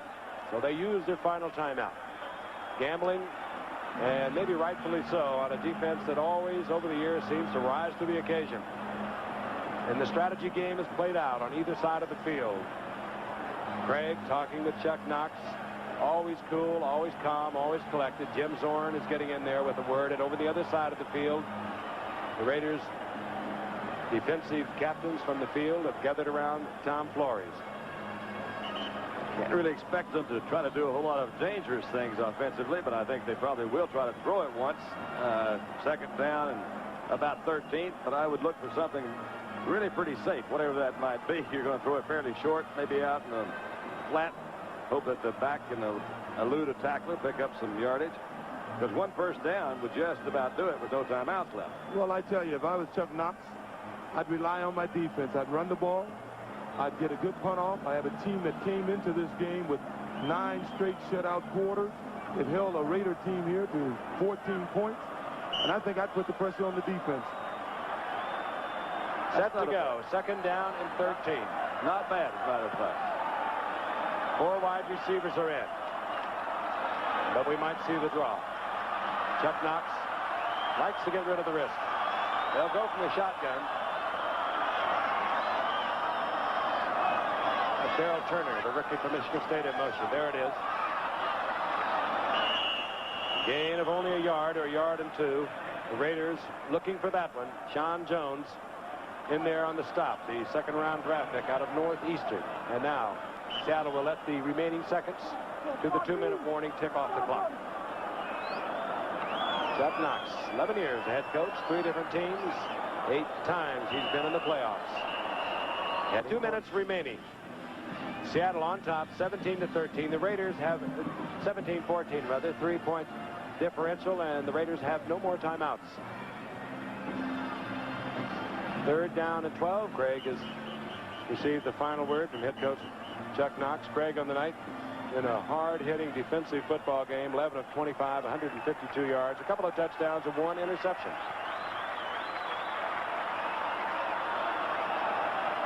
Craig, with the clock stop at the 2-minute warning, will get this play off rather quickly, but from now on, he'll use it all. The Raiders really have to be thinking turnover. The first man will hit the ball carrier. The second man is going to try to pull that ball out. But the running backs, Cullen Bryant and Dan Dornick, are well aware of that. Dornick, he'll tuck it away. Covering it with both arms, and he's out of the 40 to the 42. It'll be 3rd down and 7, and the clock continues to tick. 4th and 7, Frankie, they'll let that thing run down another 30 seconds. So you're going to say it's 1:45 right now. Starts the 30-second clock right now. So it's going to be close to about a minute and 10 seconds. It's underway now, and Jeff West, the punter, will watch it very carefully as Greg Pruitt drops deep.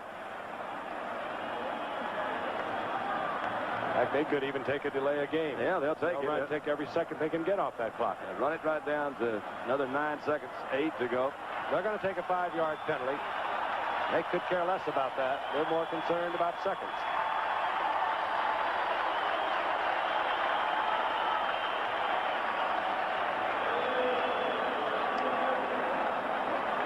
Another mark off 5, and then the Jeff West 10th punt of the night. Been that kind of game. Maybe splitting edges a little bit here too much. Has not had a punt block in 380 attempts. That could be an omen that we have that up there. Normally that's a jinx. It's a jinx. That's an almond, Jeff. Don't listen to anybody. Kick the ball. That's also a pretty good record. There's Greg Pruitt. He's at his own 25-yard line.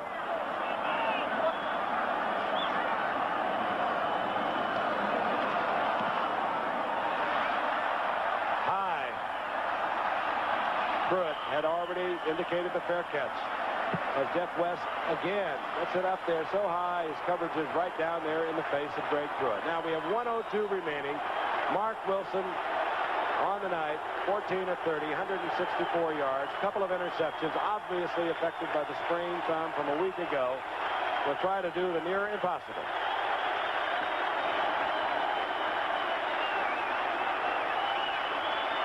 Crowd is already sensing victory, and they are all here.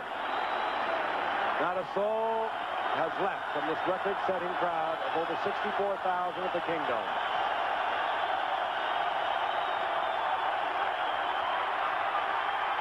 Wilson, Marcus Allen drops it, stops the clock with 57 seconds. He would have had a little running room. A little, but not much, and he wouldn't have been able to stop that clock. This is really the tough situation because of the no timeout situation that they're in. They're going to give them a little bit of that middle of the field, so you might want to think about, hey, trying to go for it big down the middle. Maybe somebody can break loose. The Raiders 21-2-1 on Monday night into tonight. This one is in dire jeopardy. Got the two speedsters over here to the right. Look at Wilson under pressure. Fires that one to Christensen, but the seconds will continue to tick. And, uh-oh, Mark is down again. No, he's not Mark. I'm sorry. A Raider is down. Jordan. That is Shelby Jordan. The crowd is booing. There really is no advantage anymore to faking it, so I'm not going to speculate on that. I think it may have cost football players in football today. It may have cost them a little time, too, if they...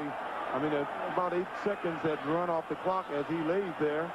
They could have gotten to the line of scrimmage and maybe gotten the playoff in another 3 or 4 seconds. So I don't think it's much to their advantage to be trying to fake it at this point. Mark Wilson moves over and talks to Tom Flores. First down yardage carried out to the 34-yard line. The telecast is presented by the authority of the National Football League. It's intended for the private use of our audience. Any rebroadcast or other use of this telecast without the expressed written consent of the National Football League is prohibited. And we talked about the schedule of Seattle and the Raiders. Denver's schedule will be Minnesota at home next Sunday. Then they have Seattle twice and Denver. And the final game of the season for Denver. Then they have Kansas City and San Diego. And Shelby Jordan being helped off the field, and that will bring in Bruce Davis. Well, if he's faking it, he needs to get a Screen Actors Guild card because he's doing a good job of it. I'm afraid that he may have a severe knee injury there, the way he hobbled on it when he first got up. Again, the situation. The Raiders have no timeouts. They had to expend all 3 of them. in situations I know they would like to have back. They have a first down and 10 at the 34-yard line. 43 seconds remaining in the game. Now they start the clock as soon as Jordan got to the sideline. Marcus Allen. Get out of bounds.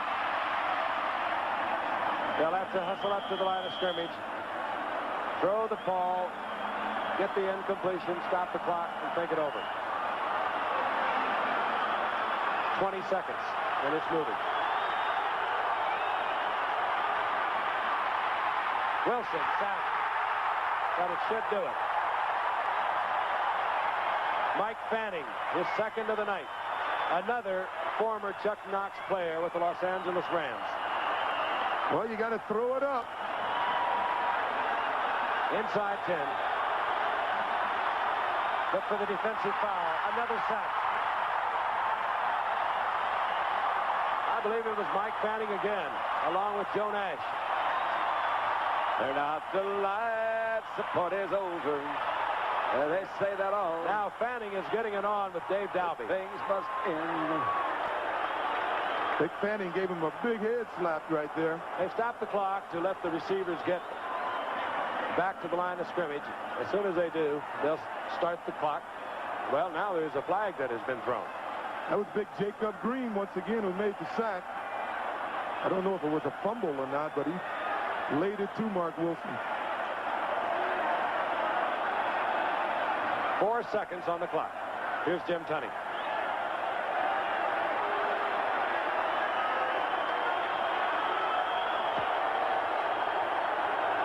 Personal foul, 60. Personal foul, 74. Offset. Third down. Dalby and Fanning. They'll start the clock. Look at the secondary back there. Wilson, again, looking for that defensive foul. Oh, look, fair catch. Kenny Easley, his second interception of the night. This one is history. The Raiders drop to 7-4. Seattle goes 9-2. They remain one game behind the Denver Broncos. Listen to this crowd.